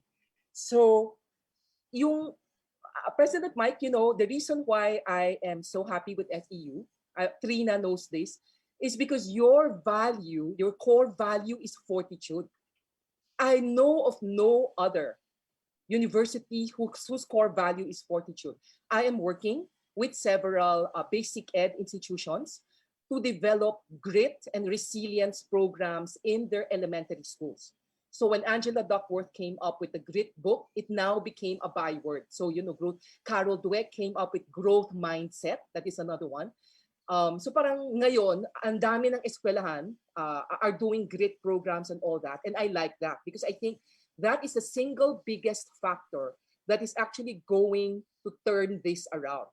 Yung problem solving, lahat, it underpins every single thing that we talked about today. But FEU, maybe it's because of the F, but whatever it is, fortitude resonates with me. Fortitude, of course, is a synonym of grit. And that's the reason why I told Trina I would like to help FEU do many things because with grit you can do things. Everything we're talking about is yung may isang math problem, hindi ka natatakot. Okay, natatakot ka, but you stay with the problem. That's grit, that's fortitude. Mike, you also talked about the entertainment and ganyan. Entertainment kasi is brainless. So basically when we did that gadget thing, what struck me and made me very sad is the Philippines is a poor country and yet we are the tech capital of the world. Many of our countrymen would rather spend their money on techs rather than on food, diba? And when you ask them, when we did our survey, what are you doing it for? We wish it's about education. Hindi, it is about social media. And I agree, social media is a lifesaver. It is, but it's many times technology is not being harnessed in the way it should be done, and it's causing mental health issues and all that stuff. My last thing would be what Mike said. I've read The Man Who Knew Infinity, So, Mike, when I was 25 years old in 1991, I was hoping I would do that. So Inquirer hosted my math column. At one point, Lorna Calaw Tirol, the editor, said that I was getting the most number of fan mail from readers on my math and science column. So that was in 1991. And Inquirer liked it a lot. The bad thing was, eventually Inquirer also said, and I can share this with you now, because up to now, I still get people saying, why don't I write about math anymore? Okay. I tried to popularize math to a limited extent. I succeeded, limited extent. Like Channel 4 came and said we should do the math show and all that stuff. But the advertisers would not advertise in the science and math page because they felt it was only for, they like it. But reader mail was not enough to sustain. They needed the money. So they moved me to business because business is where a lot of advertisers do it. I try to sneak in education, math, and fortitude and all that stuff in my business thing now. But Mike, you are totally right. Maybe right now, what we do would be, there's math in the modern world. There's which Floor knows very well. There's Father Ben is actually talking about cosmology in our science also. So the good thing is there's now a venue in college and in basic ed to do what we call, in a sense, popular math and science, but popular math and science that's accurate, and that's a bit more challenging than just the pop math. So meron ng venues. If FEU can do something like that, I still do it. I talk about Ramanujan, I talk about Gauss, I talk about all that stuff. And you're right, Mike, students are riveted. They love it. So students like it, but we need to have a mechanism for the larger society to support initiatives on popular math and science, the way they would support entertainment. Like, I even taught a course on Star Trek one time for IS. It was a standing room only course. It was my most popular course. Honestly, we talked about time travel, the physics, the philosophy, and the math of Star Trek. Oh my God, the students all loved it. I had faculty sitting in. But then, yun na, parang, yes sa Ateneo for a certain people. Pero the support of businesses, the support of media, the support of ganito, wala eh. So ang hirap i-sustain. So the culture that math is cool, that math is fascinating. Father Ben was also trying to do that with our Ateneo Math Olympiad. We were trying, I remember Father Ben telling us, you should make the very good, the math champions to be as cool as the Blue Eagles who win the championship. We are trying to do it. 20 years na kami doon. A little bit, yes, pero hindi pa rin eh. Talagang, so yan yun, the culture. But culture is hard to do. So yan yun. So those are just my jumbled thoughts. And that's it. Thank you very much. Thank you very much, Dr. Krina.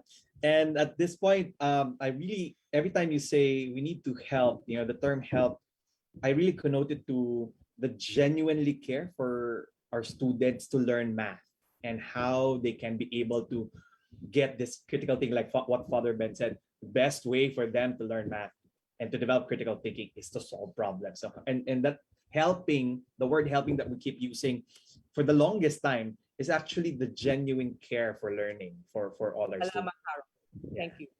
Thank you very much, Quina. At this point, we will open the floor for open forum, but I have a few questions while waiting for some of our viewers here who want to ask questions to our expert panelists. And within this period of the conversation, we talk about teacher ed institutions quality, and it's just very logical to have quality teachers, math teachers in basic education from K to 12.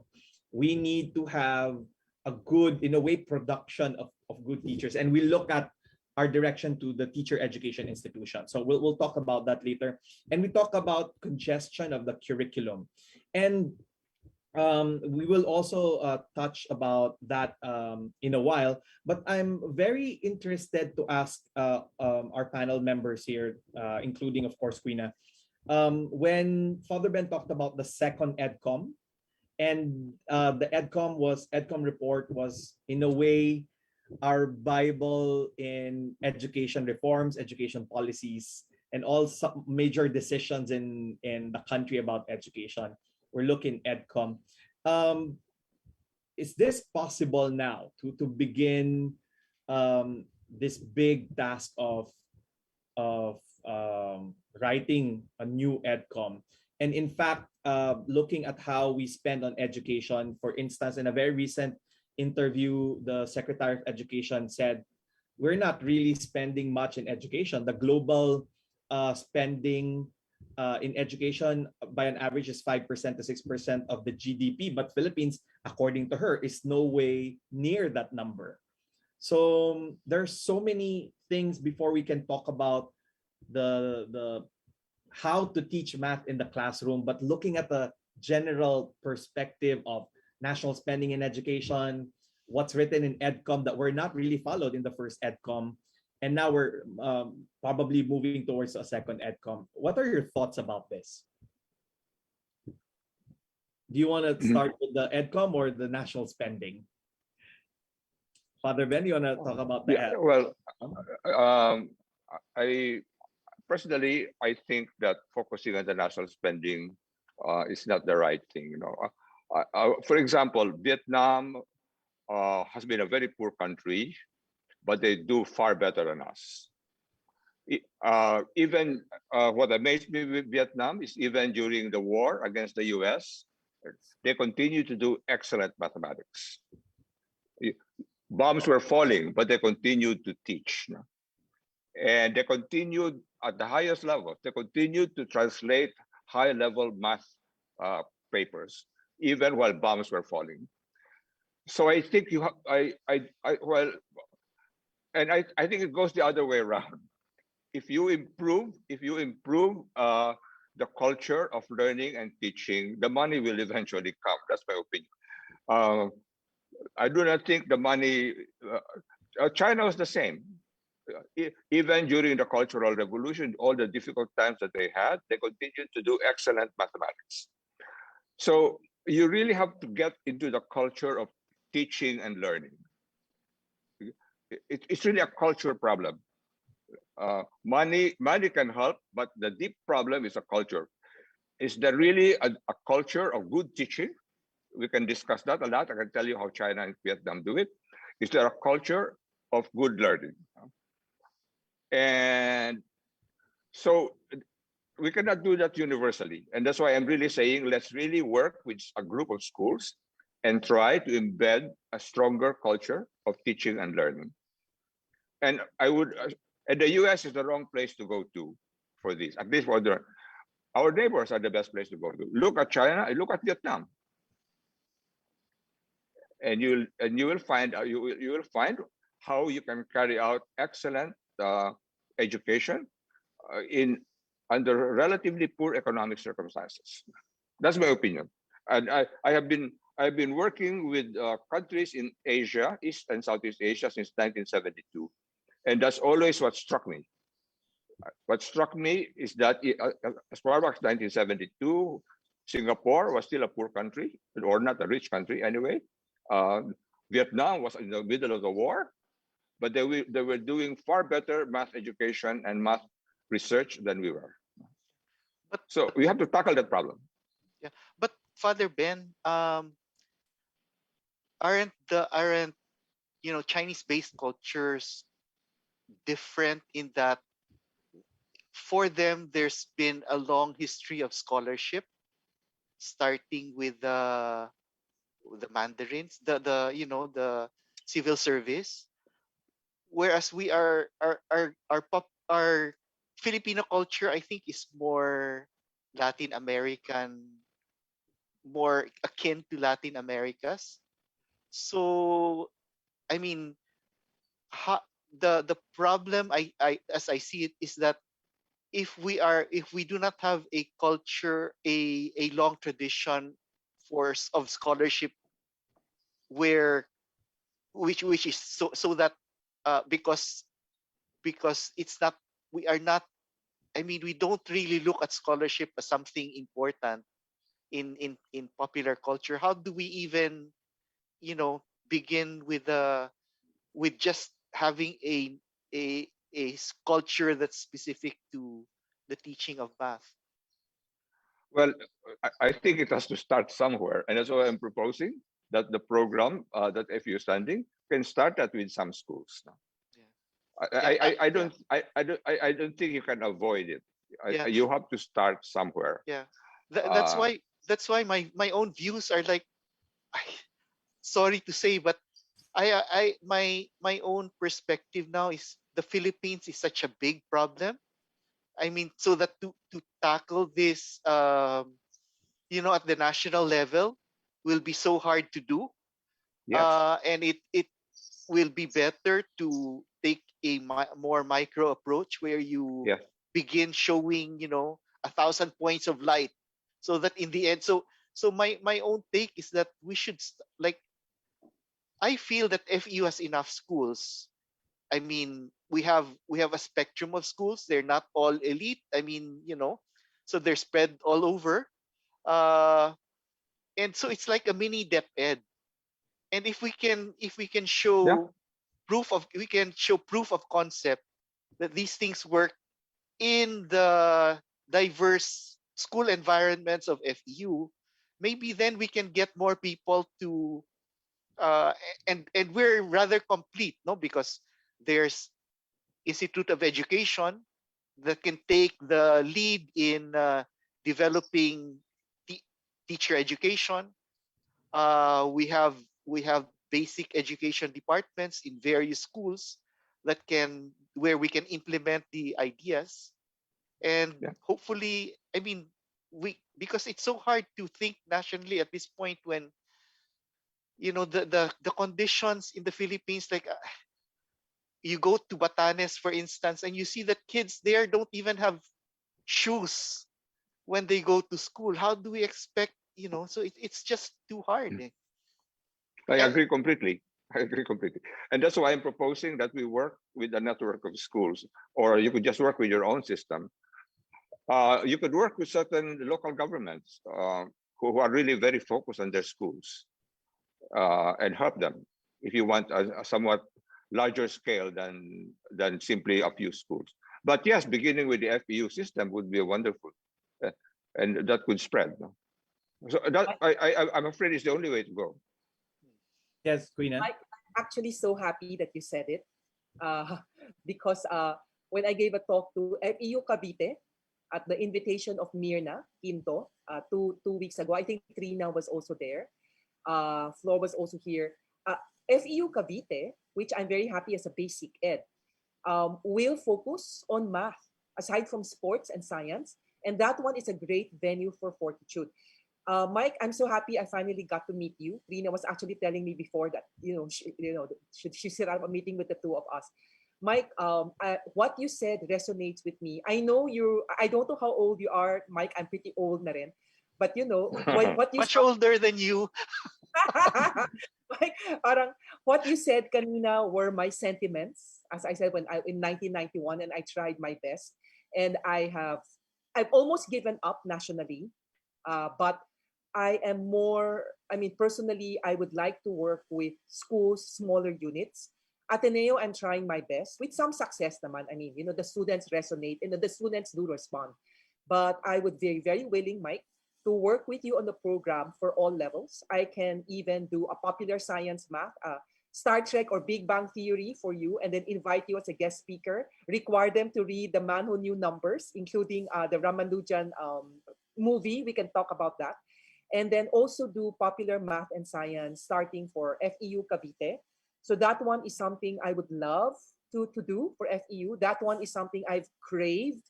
I have not done that for a long time because I'm always doing mental health for psychology. So I want to be happy. Father Ben knows about this. What is happy is talking about math. That's the one that makes me happy. Talking about popular math, talking about how fun math is, talking about how gorgeous math is, inspiring people to go to math and science is something that I really want to do. So Mike, if we can have a talk about this for more concretely later on for FEU Manila, Cavite, and everything. And I will also volunteer Father Ben. Father Ben is here now. Father Ben is so busy. But any program I would do for FEU, I'll probably run it by Father Ben. And Father Ben has certain thoughts and things. I know he would be willing to share it. So Mike, yes, count us in. We will do what we can to make math sexy and hip and cool for FEU. That's that's the goal. For your people. Thank you very much, Quina and Father Ben. The reason why I asked that government public spending in education, despite the published budget for education, just to get it out of the way. People are saying we keep talking about what's happening in the classroom, but in most of the conversation, we tend not to look on that support on public spending. The reason why I just said that, and then we move to what we all think that's very important to talk about to increase our performance in mathematics, not just only in international but also national testing. For instance, what Dr. Ojena said about the teacher ed quality, and I'm happy to see that you shared the statistics. That's about 309 teachers every year in terms of mathematics are being produced by teacher education institutions. Do you think it has, obviously it's very low, but do you think we have a problem with how we take care of our teacher in general, teacher welfare in general? So one thing, math for them is so difficult, complicated to learn. That's why they don't want to take that as their specialization. And two, but probably the general reason, there's nothing in teaching for them. That's why they don't want to move there. What do you think about that? Yeah, I think definitely teachers will need to be supported. But what Father Nebres about EdPuntu, in a sense, I was thinking about that. Maybe that would be good in terms of policy. Because as you look at capacity building, as I mentioned earlier, there are two groups. The future teachers, which you need to take care of, and for which you need to ensure that there is supply later on that would go to mathematics teaching. And then the current problem about those teachers who are already in the field. So in the case of EdCom, they can provide directions and maybe funding as well for people that you want to go to mathematics and other priority areas. It is funding for scholarships, funding for institutions that can maybe help alleviate the country's limitations in the priority fields that we have identified. But insofar as capacity building of those who are already in the system, this is where institutions like FEU and the others can really help. And I think networking, as mentioned by Father Nebres, would definitely help capacitate those priority areas that we have identified. So both ways, at the policy level, yes. At the micro level, yes, as well. For the key players in education, they have to act as well. Thank you. Follow up lang ako ng konti, Dr. Esther. The problem of yielding very few math teachers in the country, and even if we're opening the admissions for teacher education, and this is a big problem of opening admissions for teacher education, which you mentioned in your presentation, how do you think we can be able to address these issues of teachers coming in a teacher education institution without any admissions, and then in turn they will not be that qualified to teach, for instance, mathematics in basic education? This is a big problem. What are your thoughts about this? That's the current scenario because, of course, engineering is more lucrative. Business education is more lucrative. But if people do not qualify in those areas, certain institutions would still allow the people applying in those areas to come in under the teacher education banner. So that's a current problem, which was a problem years back as we have studied the teacher education problem in the Philippines. We saw that as a big problem and it's a continuing problem amongst higher education institutions. So I think that's another problem, no, in that we are not teaching as a profession does not attract the best and the brightest. Yes, that's it. And there's actually self-selection in that it's the people who it's like it brings to mind the I don't know how you call it, but the statement that those who can't teach. And we really have to correct. I think we have to do something about it. When I was at Stanford, they actually had a very active program in which they tried to. So there was a fund where if graduates would go into teaching, they would have they would get a top up. I mean, funded by Stanford for their salaries, for their compensation. There are two things that I have observed as practice of other countries. One approach is the Korean-Taiwan model, where they give scholarships and support to the best and the brightest in science and math, but they have to go to teaching. So that teachers are given very high salaries when they enter the profession. The other is, I would support Father Neves when he talked about culture, because when you give a lot of support to elementary students, let them come into competitions, and those who shine and who manifest talents in science and mathematics should be given opportunities for scholarships, say going to science high schools, going to certain schools that will nurture them further. So funding for this can be made available elsewhere, maybe from the local government. But if you make, if you really interest students to pursue very well in those fields that are considered priority, the question is, where is the incentive for them, the funding for them? And it is the state and those who are mindful about where the student should go should be able to support them.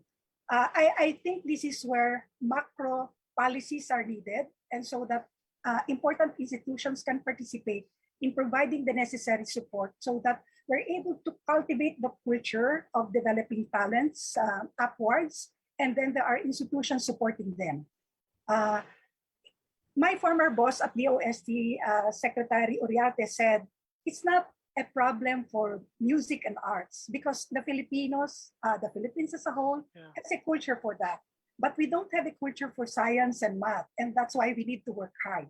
And so in that kind of culture development, we need to really plan for it. And maybe when EDCOM 2 comes in, maybe that should be a big priority, because even as you say, for industry, these are the needed competencies, and for educational institutions, these are the needed competencies. But how do we grow the talents that we want and upwards, as I have shown you in the triangle, those in the base have to be taken care of.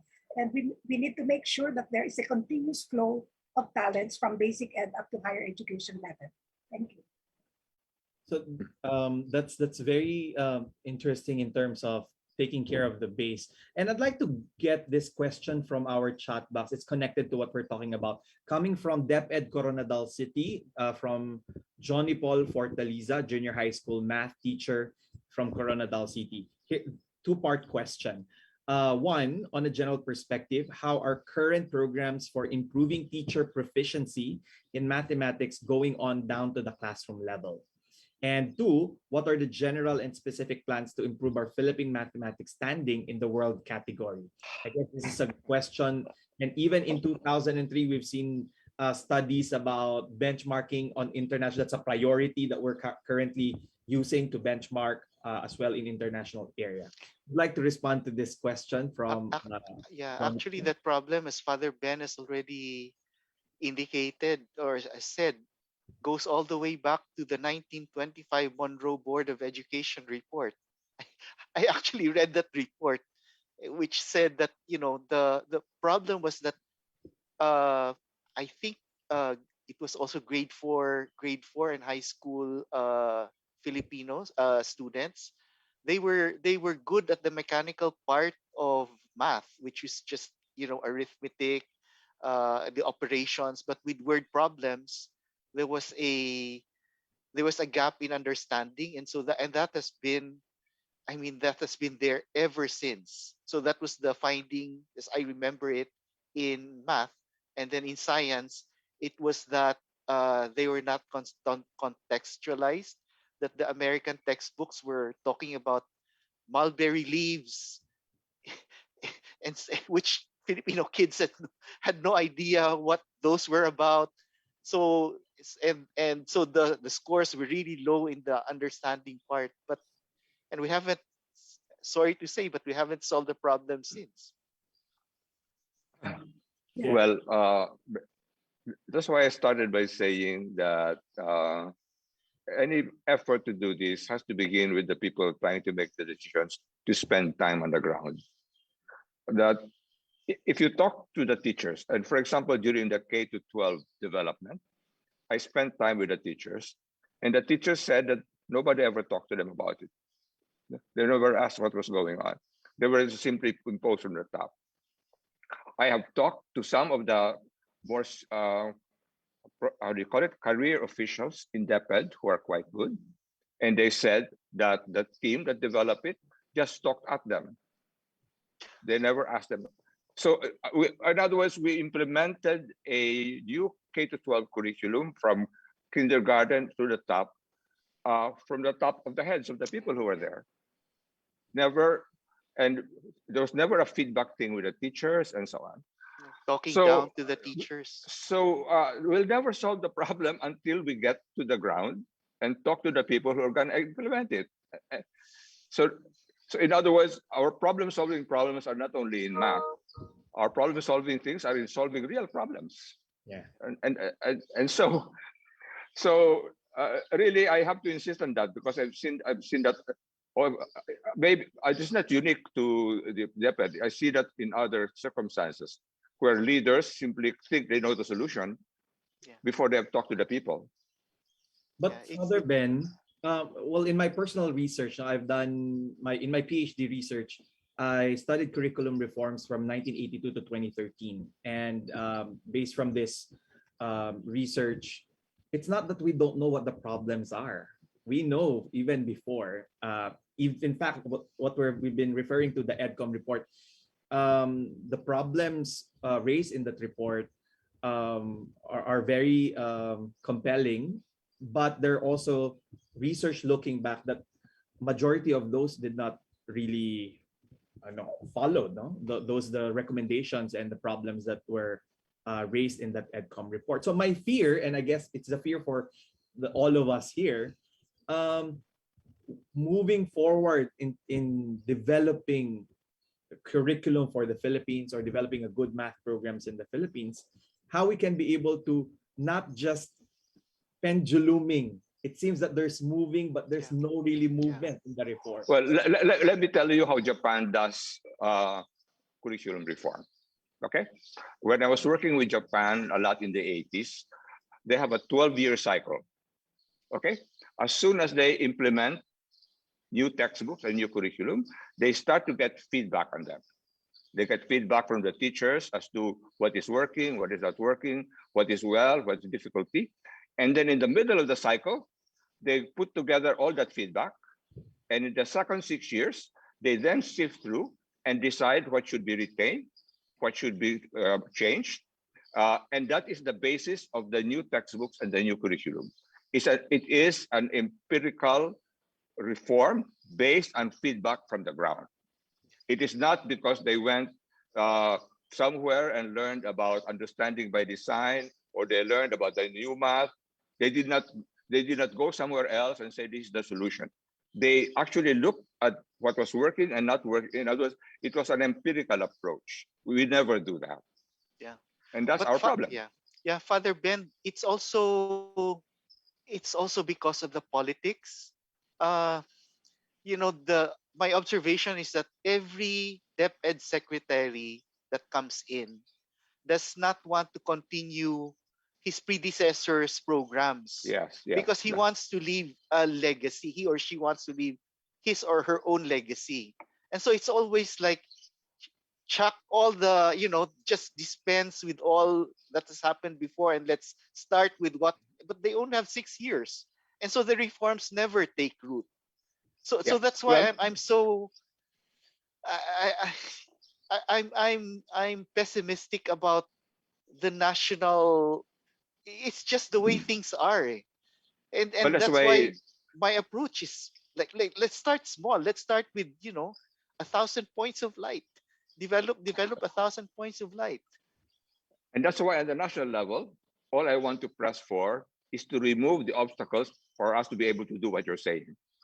Like the imposition of that spiral curriculum makes it very difficult for us to work with the schools and achieve mastery because we are hampered by this. So that's what I'm really saying on the national level. Let's just focus on the obstacles to FEU, say, helping other schools to do it. That's my or in the case of schools that can change to the discipline now, to just go ahead and do it. Yes, I agree totally with that. And I agree that my own work on trying to improve these things, the largest scale that I can see is on the level of division. And so I work basically on the level of divisions. Valenzuela, Siha, Quezon City. I work on that level, and there you can make some progress. So I really move to decentralization is one way to help address what's happening in the ground, right? Yeah, I think so. So let me may I add? Actually, in the 1990s or maybe early 2000, I gave a report for the human development report, I think, for the Philippines. It's called Education. The title was Education, All Still Not Well. What I found was, I forgot my thought. Anyway, I'll pick up on it later. It's okay. We'll move to Queena first. Yeah. Go ahead, Queena. Thanks, Harold. Mike, baka if I say something, it might yun na nga eh. What you're saying resonates with me also. I think we're being very honest here, and there was this national effort that I was quite optimistic about before. I did not tell Father Ben about this. The National Commission of Culture and the Arts, headed by Sinario Alma, invited me and some academics some years ago before the pandemic because they wanted to push Tagalog as the medium of instruction for math and science. Gulat ako doon. Okay, so they wanted my thoughts on that one. I told them I agree that English is not the best one, but I also warned them about legislating because they're going to push now for policy. Tagalog. So it was a very good discussion. The linguistic people were all there. I had UP people, ganyan, ganyan, ganyan. I was pushing for the language that they were most comfortable with, which is if it's Tagalog, then it's Tagalog. If it's mother tongue, it's mother tongue. Then it's ganyan, ganyan. And weirdly, I was also pushing for Taglish. So I actually told them how I would teach math. I remember I would volunteer for certain teaching duties, and so I went straight to the field. So I was doing I wanted to prove that mathematics, when taught well, non-routine problems can be taught in grade school. So I was actually doing Singapore math for a public school on the spot, given to me by Teach for the Philippines. Yung talagang, that's the first time I met them, but they gave me 1 hour. And I remember ang ginagawa ko talaga Taglish. Father Ben is right. In the middle of it, Taglish na kami. And the grade 6 students, this was the first time that they saw it. I gave them a problem, a math problem, and they did it. Alam mo, ang galing, ang galing, ang galing. I mean, it took them some time to get the correct answer, of course, but we don't care about the correct answer. We care about the process of thinking and the solution. Grabe talagang they started first with English, and in the middle of it, I wish I had that, but Teach for the Philippines did it. They recorded it. And they were astounded. So the Teach for the Philippines people were at the back, and I wanted to prove something to them. And thank God I was able to do it. It worked, grabe, 1 session, pero 1 hour. So I gave rules. Number 1, there's no interruption. Number 2, no gadgets. Number 3, I have them and they're there and they're listening to me. Yung talagang ganon. And then I started with a math problem. Talagang sinabi ni Father Ben, I started with a math problem. Then hindi nila masagot, of course. And then I went, and then hints. Nagawa nila, Teach for the Philippines wanted to do it, so I was supposed to train people on how to do that. And so Mike, nahihilo na ako nito, pero I said that to sina Rio Alma. So I told them for mathematics, kasi sometimes some of them are also purists, diba? They want pure balagtas type Tagalog. I said, you cannot have balagtas type Tagalog. I said, things like denominator, numerator. I said, those are English terms and we should not junk them just because we want to do a Filipino term for numerator. I said, it doesn't make any sense, diba? So I told them you should actually do Taglish. You should do the verbs in Tagalog. But, if you say algebra, I said, why are we going to make it into Filipino? They wanted to make algebra into pagbabalance ng something. I said, my God, I don't even know that means algebra, diba? So I told them, so natakot ako kasi that's what they wanted to do. They wanted to legislate into the real Filipino. I told them I wanted bastardized. I actually used that term. We're not too happy. I said, I wanted bastardized. I said, do Filipino, Cebuano, whatever. I even told them, sometimes I speak, I think in Fukien. In the middle of a difficult part, I go back to Fukien. I don't care what language I'm using, basta makaya ko. So, thank God, I was so passionate about it. The UP people, thank God, supported me. And then they told me they would get back to me because they wanted to present it not to the Senate and Congress. Ganun na, natakot ako doon. But this was some years ago. So, Mike, in case they ask you, that's my answer. Please, can FEU take the same stand? In case they ask you. Because I know they're trying to get people to ganyan. So that was the language thing. So going back to the national, I would have to admit, they asked me to join DepEd National, whatever, before K-12. And I even wrote a couple of columns in favor of K-12, only because I felt having 2 added years to master math and science was a good idea. So I actually wrote, and Armin was very happy. But when I found out that they were congesting it and spiraling it, I was so angry that I left the committee. But I made sure that people I trusted were there. So Ian Garces, parang I made sure Ian Garces was there, and in CHED I made sure Flor Francisco was there. Yung mga ganon. Pero Mike, I'm so tired with the national, and I did tell them that before they did this, they should actually talk to my math and science ed students. I actually said that. I gave them ang pagkasabi sa akin kasi medyo they're very nice people. Many of them are still my friends. And there is Pinoy himself was also pushing, because Pinoy, with all good intentions in the world, he's such a good man. But I asked Armin, bakit ang bilis-bilis natin sa K-12? Kasi daw it had to be finished before. So Mike, you're right about the politics, but what I didn't like was parang they basically wanted people with PhDs in the committee. And then, when I told them that they should speak to people on the ground, they did tell me that they were going to do field trials, or they were going to have symposia with people on the ground. And I think a couple of them happened, but they did not listen. I think that's the only thing I can say. So yung national, pagod na ako and ayaw ko na. Kaya that's why I'm going to focus on Ateneo and FEU. Yeah, it's You not know. an idea May I just say something about the language and put it to rest? People keep asking, how do you translate denominator, integral? Just follow what Japan does. Japan is differential, integral. Yeah. They just take take the English thing and Japanize it. Yeah, because a living language appropriates terms, right? I mean, we do that all the time. So it's really should. I mean, I disagree with the purist approach. Yeah, my Actually, point. that's the international practice. Ito po yung international practice. Even if you go to China, Japan, or Korea, you they use appropriate the language, you terms. appropriate the terms. Yeah. Why reinvent?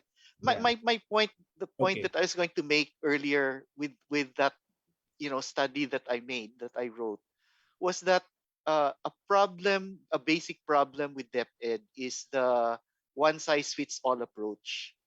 When what we need to do is to let 100 flowers bloom.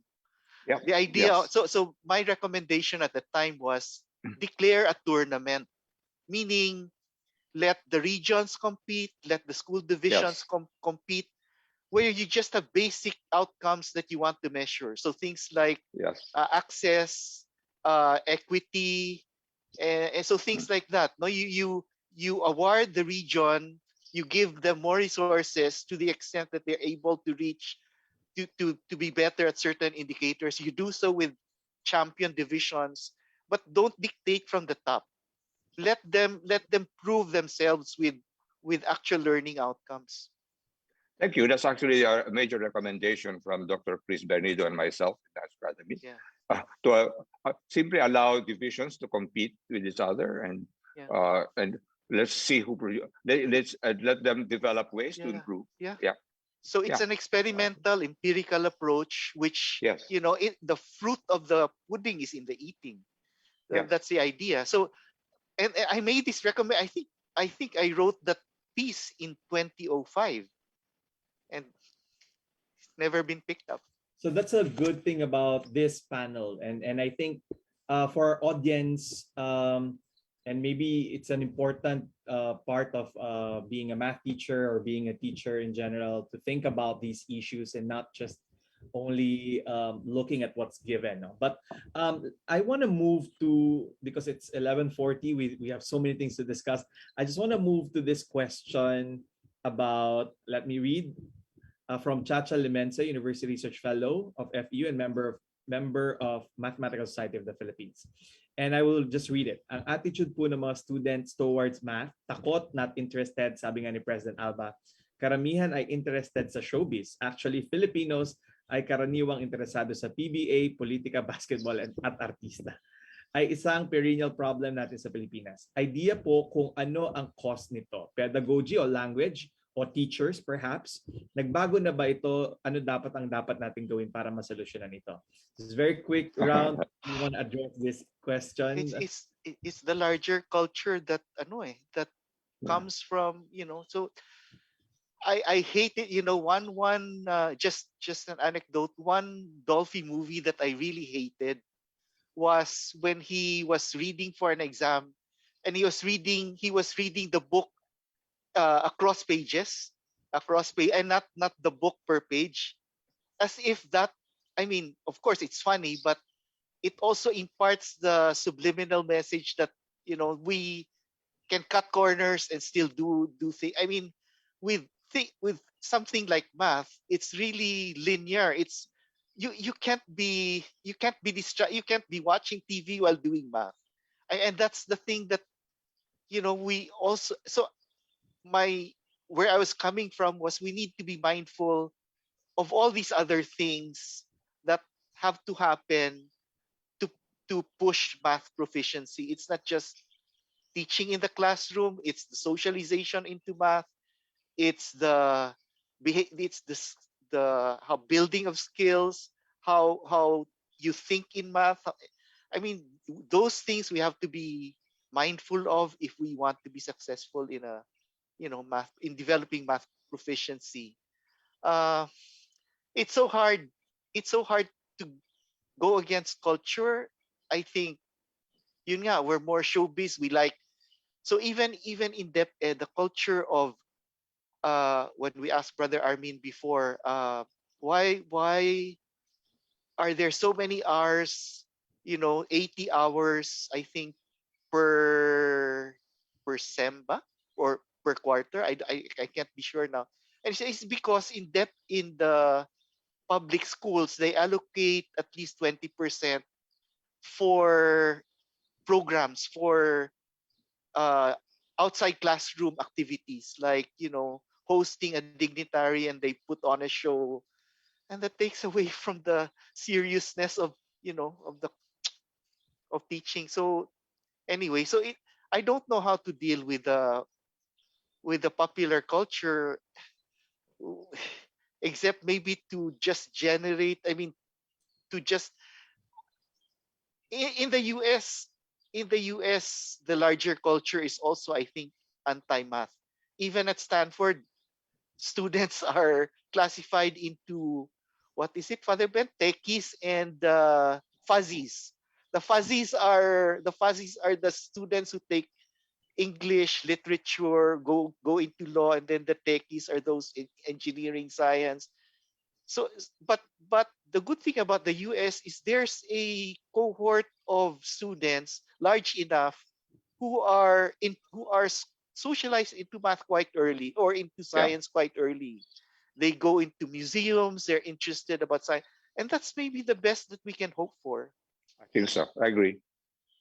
Okay, so one more question here from Michael Angelo Ranosa. Do you think we are ready to integrate data science and analytics in our educational curriculum in learning mathematics in the Philippines? Do you want to address that, Dr. Ben, or Dr. I don't understand what it is. You mean you bring it into the elementary and high school? Yeah, I guess the question, yeah, to integrate it, It's or more, yeah, it's more about, I think it's more about, it should be more about coding, if you want. I mean, that's the thing that can be done. There are, like, when you look at the MIT labs, they now have developed coding programs in a language that's understandable for very young kids as young as in kindergarten. And we're actually going to implement it in FEU in FEU Diliman. Yeah, in FEU Diliman, we're going to implement it next year. A coding program starting in kindergarten using the MIT lab resources.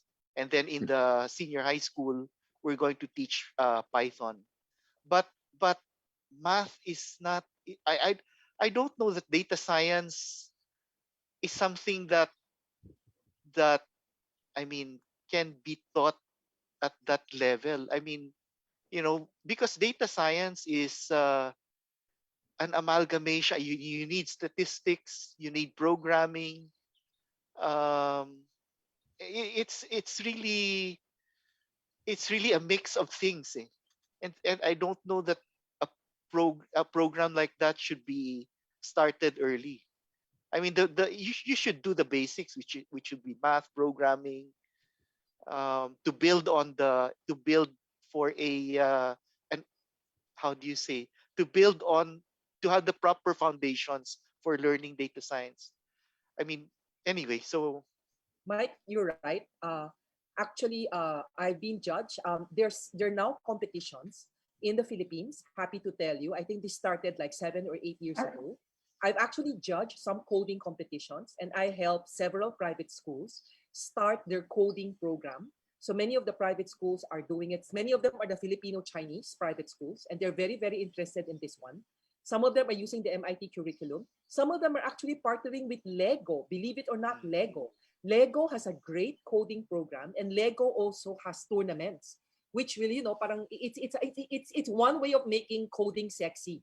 So Lego, if you can partner with Lego somehow, nakuha ng mga ibang eskwela to. I don't know how they did it, but I recall judging. I was a judge in some of the primary school and the middle school coding contest, Mike, they are doing wonders. They're doing robots that can move, yung mga ganyan. So I think it's a very good idea to start it in FEU Cavite. This interest started, and Singapore, also when I did a sabbatical in Singapore recently, nakiupo ako dun sa mga coding projects. Singapore is starting data coding as early as kindergarten. They're making it as a game. So it's actually very good. And the math that underlies that is logic. So logic, that's the math that underlies that. But they do very, very simple and very, very nice logic. Logic gates, NAND gates, AND gates, yung ganon, di ba? So they're doing that, it's a very, very good curriculum. Mike, I think yung maganda rito is there are many open source resources and even YouTube and Coursera. But I agree with you. Data science as a thing is in the college level. But we can start our kids with coding.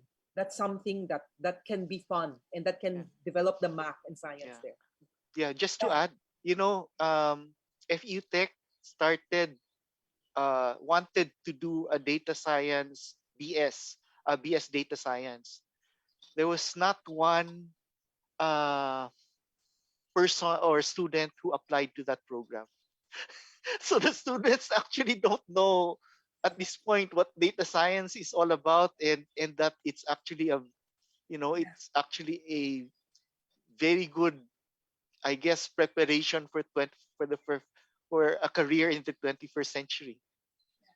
I agree with Dr. Mike and Dr. Quina that coding can be given to elementary school level, and Python maybe at high school level. The practices right now amongst the private sector would be to give boot camps after college. What is important is the good grounding on mathematics, on statistics, and other related fields in STEM. There is a program right now on master's level at De La Salle, I think, and at AIM. It's a big program at AIM right now, and at PhD level also at UP and AIM. The bottom line is we should be able to develop a pool of people who would be enticed to go to that field at the soonest possible time. What we're doing in the training program at AIM right now with SUP presidents and with CHED officials is to ensure that we can forge a collaboration with MAP so that boot camp can be considered as a practicum at the college level. So we don't have to wait for the students to finish college before going through a boot camp. But if that can be integrated as part of the college program, then we can easily connect students who may be enticed to go to data science, do some analytics later on as they make it through the bootcamp. Thank you. Yeah, just to add, I actually have an approval from my board to set up a data science unit under the Office of the President of FEU. Unfortunately, we've not been able to find people. So we are looking for data engineers, for data scientists, because we actually have some data science initiatives in FEU, but we are now engaging a firm called ZLift Solutions to help us with that, and we want to do it ourselves, except that we can't find people. So if any person in the audience is interested, maybe they can apply to FEU for, Most of the data science graduates, MSDS of AIM, are easily taken by industry because at the thesis stage, they do a capstone project, and that capstone project is connected with the requirements of industry. So once they're through with the capstone project, they're easily hired by the industry sector, for which the projects they have done for their thesis counterpart. What we are asking AIM to do for SUCs and for the other HCIs would be to develop a diploma program on data science so that those in mathematics, engineering, and other related fields can have a diploma, not necessarily a master's degree. And in a sense, if you're able to develop the pool of data science trained people, then they can integrate whatever data science requirements would be in the curriculum for undergraduate level. So yun yung twin efforts namin that we're trying to do at the AIM. We're trying to convince convince the people there to develop a diploma program for the universities, for the faculty members in science, mathematics, and other related fields, including engineering. And for MAP to consider, in collaboration with AIM, the bootcamp concept as part of the practicum for identified fields, as mentioned earlier. Now more than ever, I think this is important to really talk about data science, learning science. Quina, you wanted to share something? I want to address Mike because I just got our figures for the enrollment. Mike, our math department partnered with our computer science department to offer data science in the bachelor level, leading up possibly to a master's degree. This is the second year we're offering it. I'll be the one to handle their math this August. And what I found out, I was quite surprised, happily, well, neutral, that used to be in our math majors, ang pinakamaraming intake would be in our math finance. This year, for the second year lang to, Mike, I may be, they're like, I'm expecting like 80 plus math majors in this freshman cohort. Majority are from the data science, Mike. So nagulat ako medyo sa sinabi mo na sa FEU Global Citizen. Kasi sa Ateneo, second year lang namin, yung data science na yung pinaka-popular ngayon sa math. So I think if FEU, you keep at it, eventually this will come out. And Esther is right. When AIM President Jikyong was talking to me, he mentioned that AIM and UP were the first to do data science. And you can get some people from Esther. Sa Ateneo, we're now producing it. Pero Mike, kailangan doon faculty mo are trained to offer the collaboration between math and computer science. That's the way to go, I think. Thank you very much. I wish we have so many time to talk about all this, but I would like to ask our panel members, of course, everyone in this panel to give some final thoughts.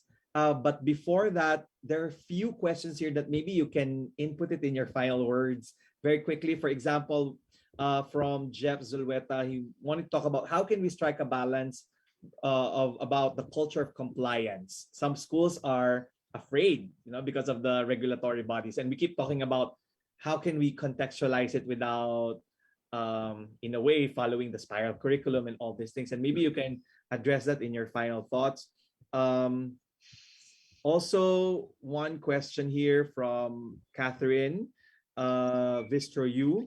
Most of us have never studied math in spiral curriculum. Hence, we think we went through is always the better option. Instead of scrapping the spiral curriculum, why don't we support the teachers in the current curriculum so that they can learn to teach better?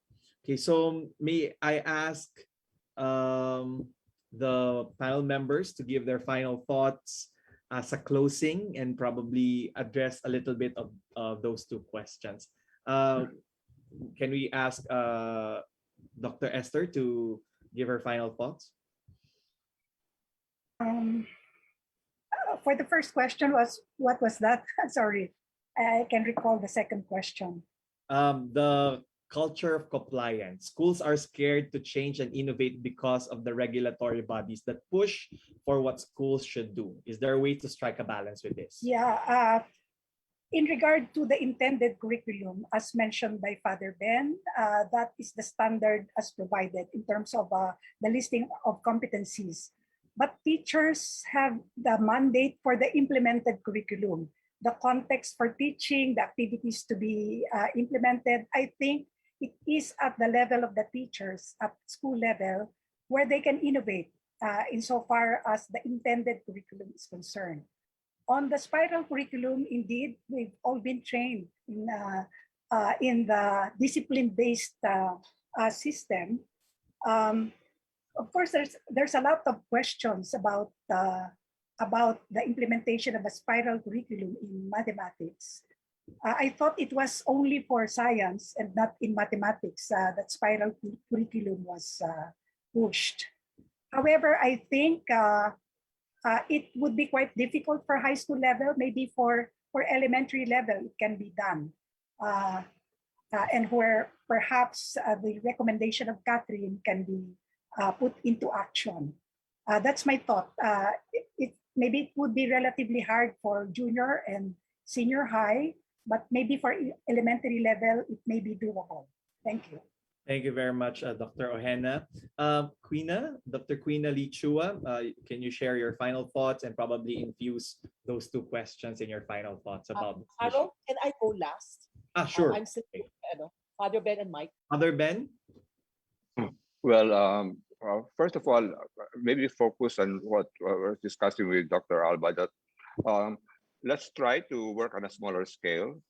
And I would suggest that if possible, let's work with a division and let's say a city like Manila, or because I have worked a lot with the mayors and the local school board.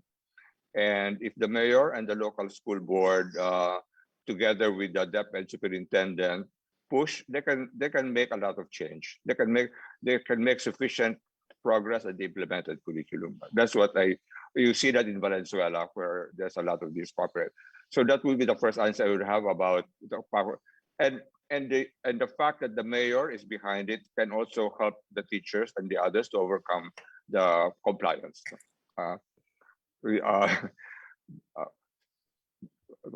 Then Mayor Robredo, when we used to go around to Mindanao, would tell the mayors, don't be so afraid. What is not forbidden is allowed.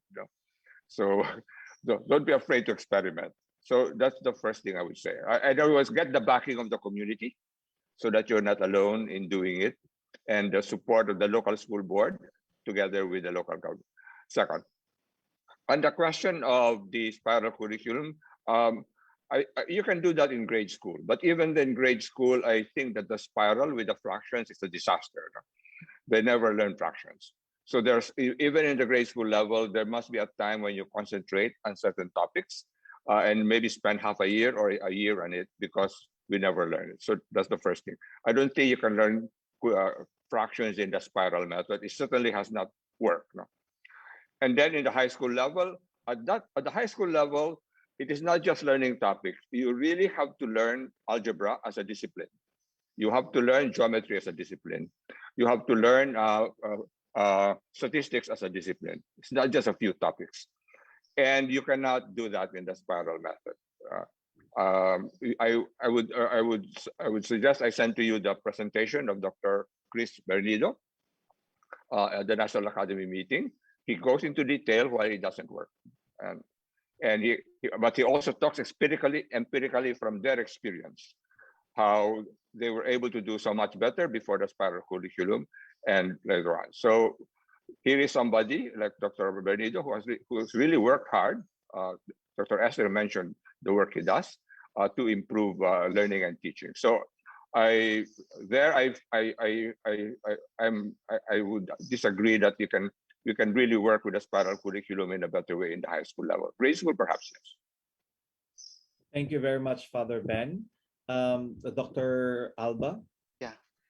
So first, to answer the two questions, on culture of compliance, actually, we consulted Brother Armin before about,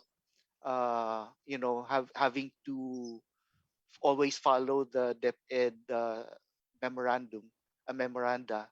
And his answer was, historically, DepEd has never really bothered to go into looking at what is being taught in private schools. And so, you really have a choice on whether to do it or not. My problem is more that when we do PASCO accreditation, it's PASCO that calls us on this. So it's more the accreditation bodies rather than DepEd, at least for private schools. And anyway, I have problems with the accreditation framework right now, in that they're also too too rigid, regulatory. Yeah. Anyway, so and then on the spiral curriculum, I agree with Father Ben, because the the problem with the spiral curriculum is that, and and, and even with grade school, I really have a problem with it in that uh, there is once you skip. So if you don't teach, you don't have a discipline based approach. There is unlearning. There is so if, like, for instance, if you teach something in, I don't know, in statistics, and then you go on to algebra, there is unlearning before it's picked up. That's the first point. The second point is that teachers are not trained to teach all facets of the spiral curriculum at the same. They don't have the competence to teach all of it. And so, in fact, a strategy that we've looked at in the FEU basic education departments is to rotate the teachers by quarter, so that they are teaching modules where they are experts at the subject, rather than having one teacher teach everything throughout the year. And that's how that we're trying to deal with the we tried to deal with the spiral curriculum, because it's just, I mean, if the teacher does not understand the subject to begin with, how do you think that, the kids will understand them? Maybe the other way to do it is to use intervention, like individualized self mastery. So there are like um, McGraw-Hill apps, particularly in math and science, that assess what the student knows to begin with, and then they are able the apps are able to, so using artificial intelligence, they are able to map out the topics that and the skills, etc., that the kids know, what they don't know, and what they're prepared to know. And they so that would be a way to go around, the lack of competence of teachers, in that it becomes individualized learning, but it requires discipline from the student, because it's not monitored. But there, that can be another path. Anyway, I will take. I'm hoping Father Ben will help us on this, because I understand. I mean, I'd like to put it out there that yes, it takes a village to raise a child, but it also takes a village to destroy a child. I saw that in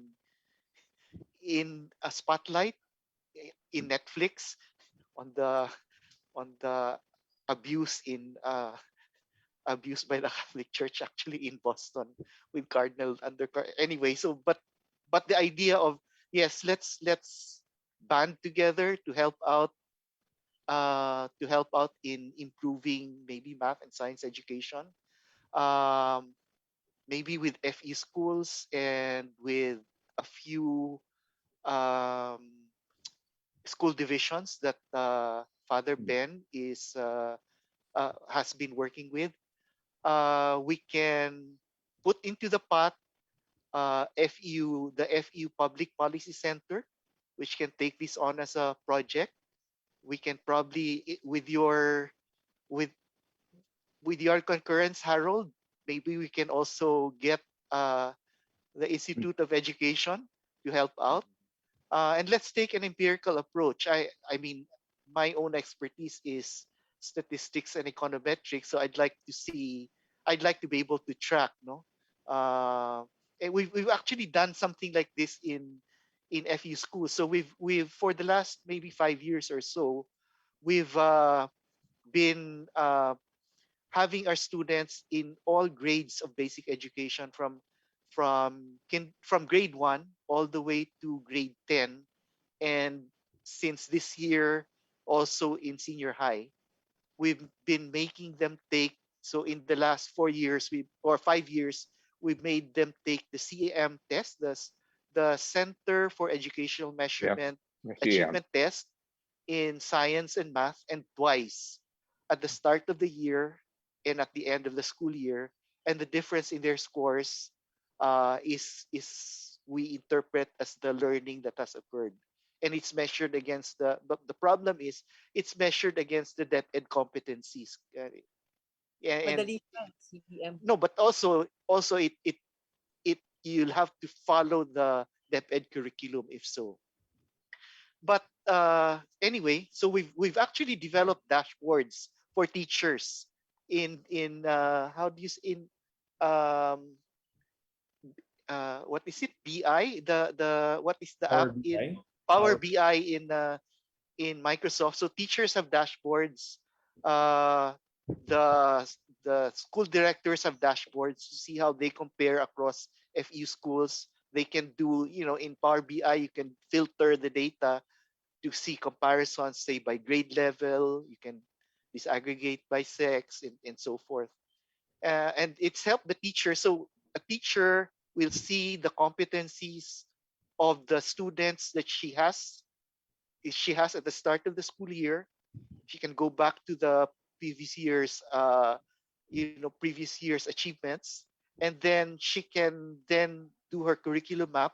She decides, do I have to go back, or certain students have to take interventions on their own, or do I have to include the concepts that have not been taken up in the previous year level in my own teaching now, and so forth. No? The idea being that we don't want any child to be left behind, any student to be left behind, but we also don't want any student to be held back.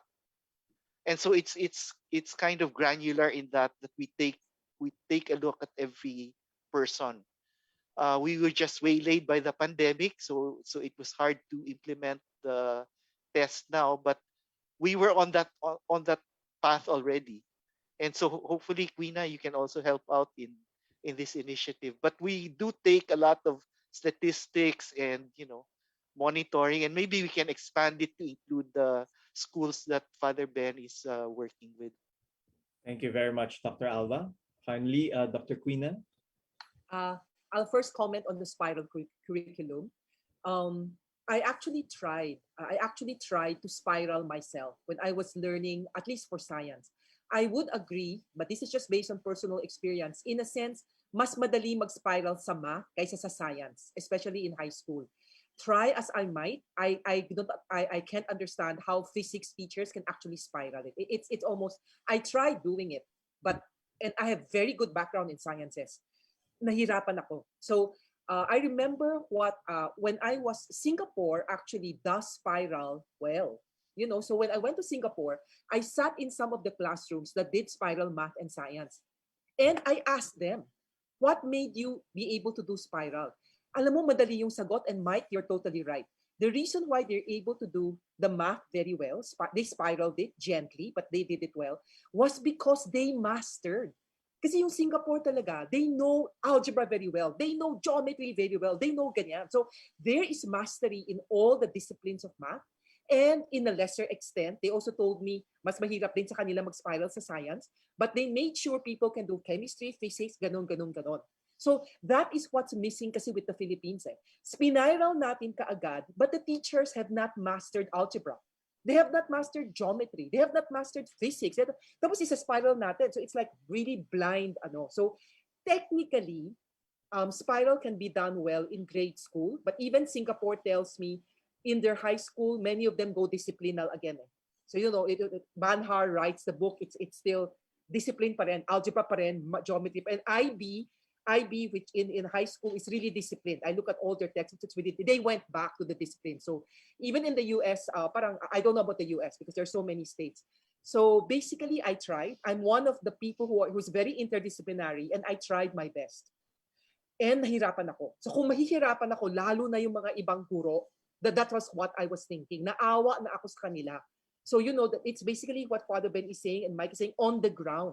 So in theory, it looks good. But if you're going to do it, you need to do physics very well. Science, I was trying to do it for energy. Physics and chem, inaano ko, I wanted to do something on energy.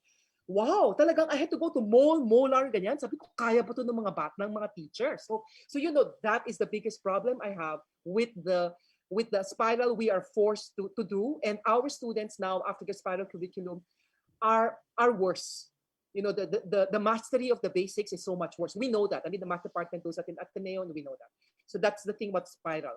The last thing would be everything Mike said, the culture. I wish that we Filipinos would step out of our silos. I'm actually exhausted because even yesterday, DOST is inviting me to do something with PCR, to do something with pandemic math and science. Father Ben knows this. A few months ago, they wanted to do something. NAEAP wanted to do something on module on learners with difficult circumstances. So parang every day when I open my email, there's a new group that wants me to do ano. What I've tried to do is I spent a lot of my years telling them to talk to each other. Teach for the Philippines. I told them, talk to this other NGO. Why are you reinventing the wheel? It's like everybody wants to write their own module. Everybody wants to do their own program. Everybody, sabi ko, ano ba kayo? So yesterday, when I was talking to P-Shared, I told them about Synergia, yung ni Father Ben. Sabi ko, if you want, I'll put you in touch with Synergia so that you can actually have participants in your pre-test. Yung ginugumaganon ako, sabi ko, don't reinvent the wheel. There's so many good modules already. Why do we keep on doing it? And parang we want, sa Pilipinas, I feel, we want the glory for ourselves. Tayo yung gumawa nito, tayo yung gumawa nito, tayo yung gumawa nitong framework. Naiinis na ako. I spend a lot of time parang talking to all the contacts and telling them to talk to each other. But many of them also said their bosses want them to get the glory. NGOs, the Chinese people want to do something. Ayala wants to do something. This one wants to do something. It is so tiring. And Mike, parang if FEU can be the catalyst and say, alam mo, yes, it FEU to, but we are also open to other ideas. And we will give you equal credit, Mike, equal credit. If you can, itong program, yes, FEU nandyan, tarararararara, 10 NGO, we can be much faster because there's so many good programs, di ba? Even getting DepEd and DOST to talk is so difficult. Nahirapan ako doon, even with K-12. So even something like that. So get out of our... Ched and DepEd don't talk. Diba? So parang, these things. So Mike, kaya mo Mike, you are the president of a university. Father Ben was former president. Mike, what you and Father Ben, Esther, what all three of you say will have weight. So parang, let's get out of our silos and work together. Don't feel that we want to get the glory for our own groups. That's the thing I find I'm frustrated with. So yan lang. That's my last. Thank you very much, Queen. I think much has been said about the issues on mathematics landscape in the country. And if I will be allowed, we can put it in two levels, one in the national level. And we keep saying that any reforms, we don't want to enter in this idea of penduluming, that there seem to be changes, but there isn't really any change at all. And what, like Father Ben said, we don't want this to be another problem for the next 50 years. Well, in fact, it has been a problem even before. So what we need to do is to be more empirical in terms of our actions, and that's a good thing. We talk about teacher education quality, how we can be able to produce more students. We talk about teachers' welfare. We talk about how math teachers can be, or even science teachers can be given more opportunity, scholarships, even national spending. We talked about that. But on the level of the teachers in the classroom, we talked about this genuine care for students in learning mathematics. We want to build professional learning community as well. And I think that's what Queena is impressing, to come together and develop this professional learning community, and not just only atomistic in what we do, but to come together and work on developing a good mathematics program so that we can, not just only for the international testing, but to actually be genuine in terms of learning mathematics in this country. And at the end of the day, we want critical thinking, we want problem solving to be developed to each and every Filipinos, so that no one will fall into fake news and all these things.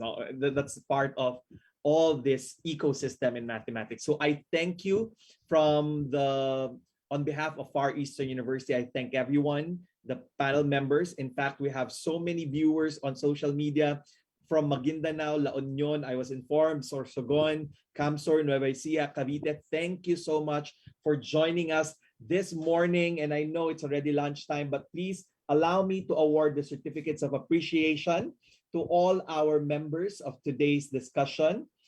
To award the certificate, if I can read the citation. This certificate of appreciation is awarded to Father Bienvenido F. Nebres for his valuable contribution as speaker during the FEU Program for the Advancement in Mathematics webinar with the theme Mathematical Landscape in the Philippines, given this 24th day of July 2021 at Far Eastern University, Manila, signed by the Department Chair of Mathematics, Director of FEU PAM, and Dean of the Institute of Arts and Sciences and the Senior Vice President for Academic Affairs. Father Ben, thank you so much from all Thank you very much. FEU.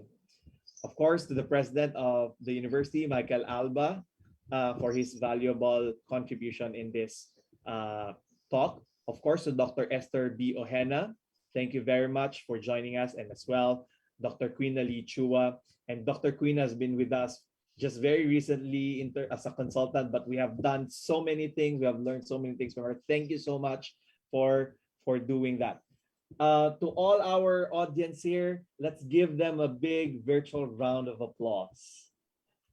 At this point, since this is part of the program for the advancement in mathematics, I'd like to call on Dr. Flor de Lisa Francisco, our university fellow, research fellow in FEU and the director for program in the advancement of mathematics, to quickly talk about the program for the advancement in mathematics of FEU.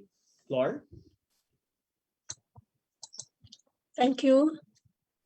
This will be brief. I would just like to introduce to you the program for the advancement of mathematics, which is new in FEU. It's just recently been established.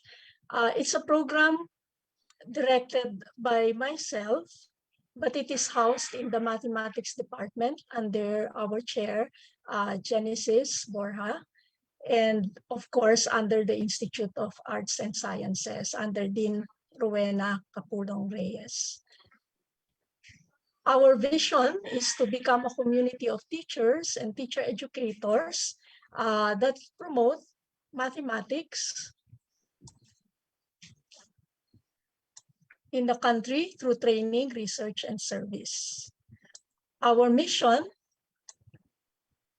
is to develop excellent mathematics teachers through training and scholarship programs, to support and nurture mathematical talent in our Filipino youth, to strengthen collaboration among mathematics teachers in basic and higher education, and to inspire and enable students to pursue degrees and careers in mathematics. Also to promote research that will advance the quality of mathematics education in the country.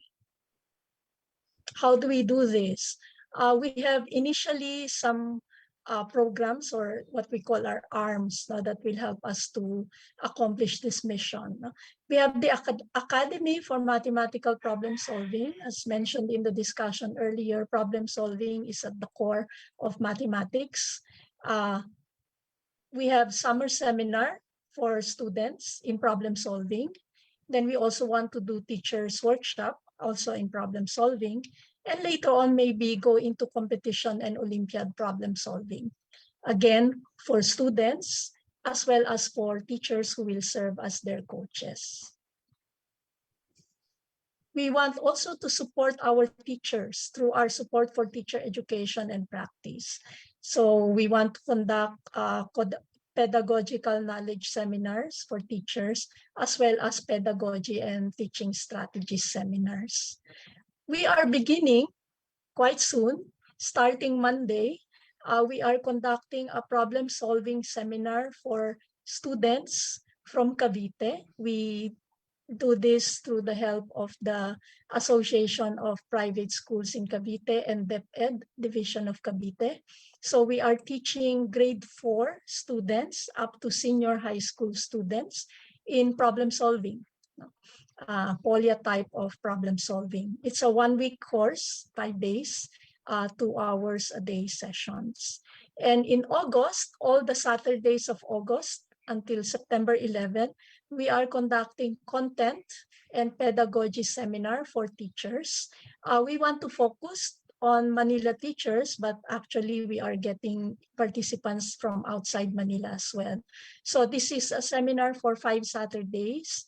The first 3 Saturdays will be purely content, and it goes from elementary all the way to tertiary. So for example, for elementary, we're doing number and number operations, geometry, and using the block model method to solve word problems. For high school, we're doing functions, we're doing geometry as well, and some statistics. For senior high school, pre-calculus topics on functions, concept of limit, and statistics using software, no data science. And for tertiary level, we're doing some topics in math in the modern world, which is the GE required course. We are going to do a repeat of this training, also 5 Saturdays, for the teachers of Cavite naman. Currently, we are working on our memorandum of agreement or our partnership with DepEd Division of Manila. They had asked for our assistance to do their inset. So, and maybe future training seminar for teachers. So we want to continue developing programs and activities that will help advance mathematics and mathematics education. So as mentioned earlier, most of our efforts will be in the division of Manila and division of Cavite, but we will also be hopefully conducting activities for teachers and students outside these two divisions. We hope to see you in our future programs, and thank you. Thank you very much, Dr. Francisco, for sharing our program in the advancement for mathematics. At this point, I'd like to call now the Senior Vice President for Academic Affairs of Far Eastern University, Dr. Maria Teresa Trinidad Tino, to give us the closing remarks. Hello. Hi, everyone. Thank you so much to our speakers, Dr. Esther Ojena, Father Ben, President Alba, Quina, Harold for hosting, and of course, the director of our program for the advancement of math, Dr. Flor Francisco. I think I woke up in the middle of the night with a little bit of I guess like a small nightmare and anxiety because I did not realize, President, that I am classified as a fuzzy. I'm not a techie because I'm a literature person, no? So fuzzy pala. And that's why pala last night I was worried about this roundtable discussion and worried whether I would be able to keep up. But I could not even take a bathroom break. I was so riveted listening to everything. This is one of the most for me, satisfying during the pandemic, one of the most satisfying things that I've attended. So thank you so much to everyone. I really, really, and when I say it, I've learned so much. I really mean it. No, Dr. Ojena, I learned so much about what you shared about the PNU programs, and I especially love the questions that you flashed. I'm happy that this has been recorded because I will go through that again with you. The questions that you ask, I think are about math education are questions that we really should think about a lot. And then I learned, of course, so much about the language issue in relation to the teaching of math. And I had never given a thought to the spiral curriculum, and now I feel I know just a little bit about it. And then the importance of problem solving. President, even the issue of socialization and math anxiety, all of this knows, and Quina, of course, popular math, no? All of this is all very new to me and all very interesting. So I know that it's very late already, but if you'll allow me just maybe 2 minutes also to share a little bit about my own experience with on math, no, and my own personal thoughts, no. One of the things I wanted to note was that from the research of coming not from math but maybe more from women's studies. So there's a lot that's said about how women are not or are turned away from math, science, and engineering. I wonder though whether, so I think it might be interesting whether to do a study like that here, but I wonder if that applies in the Philippines, because in the Philippines, although I remember attending a math Olympiad that was held in Flor was there, no, And I did note that, of course, the majority that time, the round, there were no women. Although Floor noted, once in a while there are women who make it into the final rounds, but at that time they were all young men. So I suppose it's also true, but when you look at math education, it's women who I'm speaking to. So I suppose maybe it's true, but maybe also not so true. I don't know. No, it's interesting to investigate that. But one other thing that I'd like to share with you, I've been on the phone texting also with VP Mirna Quinto, who is the executive. She's with FEU Manila, but she's also the executive director in Cavite, and is kind of responsible for this move that encouraged by Quina to get the basic ed in Cavite more focused on math and science. No, so we were texting each other, and was something that I did not know about her, and I think she did not know about me, and maybe I kind of forgot about myself, is that that at least based on a sample size of two, Mirna and myself, no, I think we grew up with a natural love for mathematics.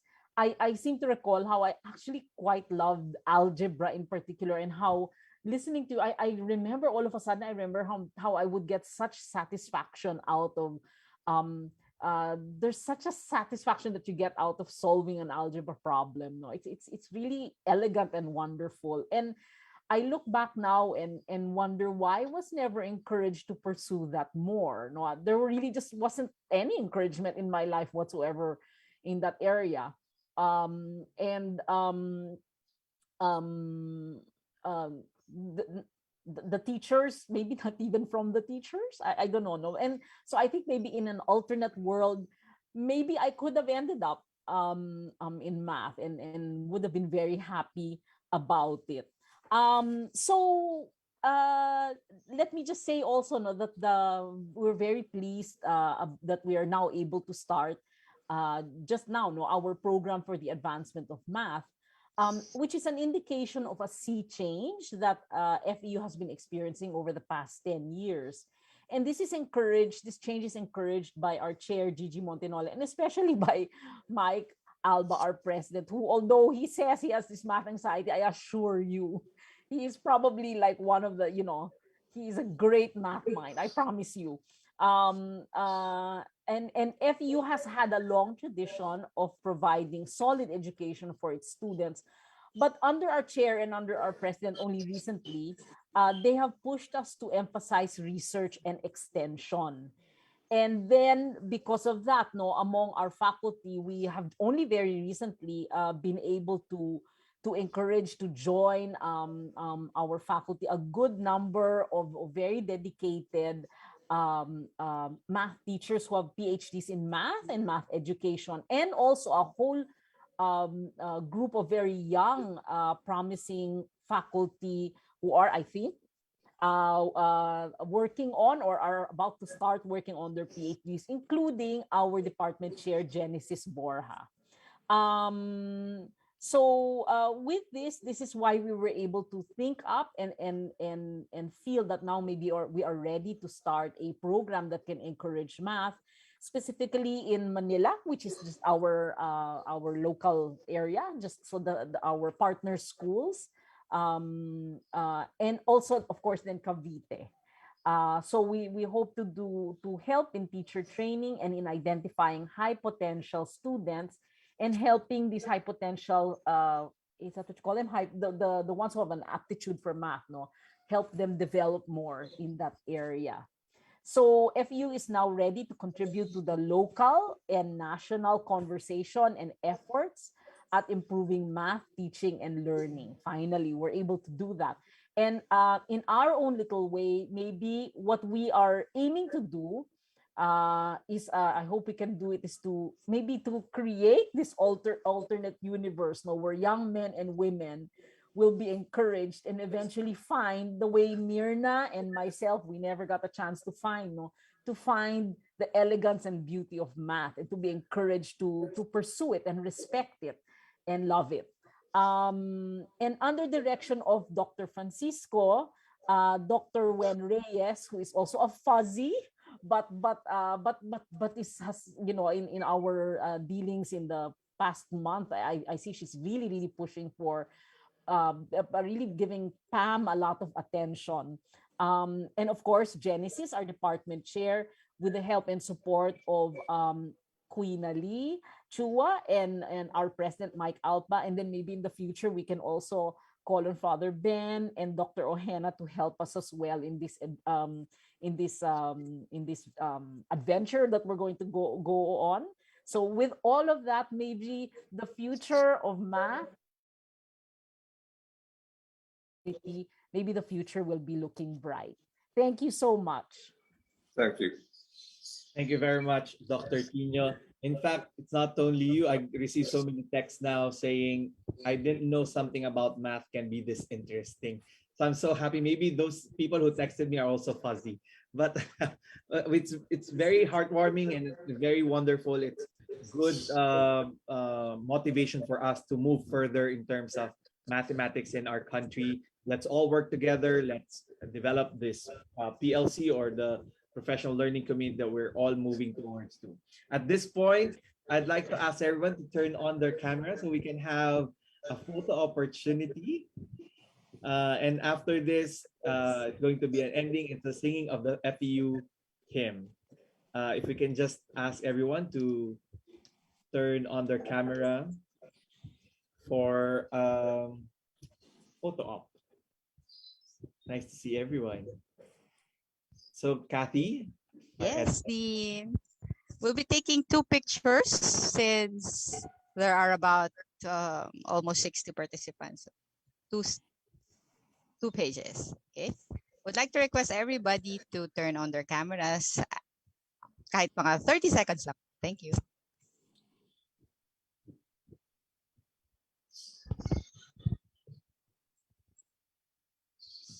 All right.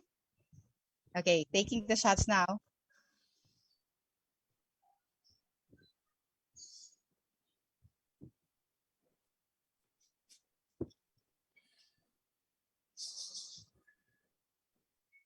And on my second page,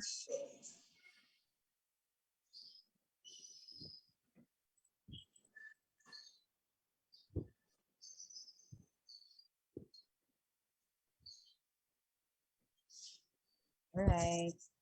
Okay. Thank you so much. Thank you, Dean. Thank you, We have the everybody. link for our evaluation. We fill that out. Thank you once again to everyone for taking your time. Have a wonderful weekend and enjoy the rest of the day. Thank you so much. Thank you, everybody. Bye, everyone. Thank you. Trina, thank you very much. Thank you. Thank you. Thank you, everyone. Thank you, Father Ben. Thank you, Thank you. Dr. Ohena. Thank you, everyone. Thank you. Maraming Thank salamat. you. Thank you very much. FEU him.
We'll end the meeting na po. Thank you, everybody. Thank you.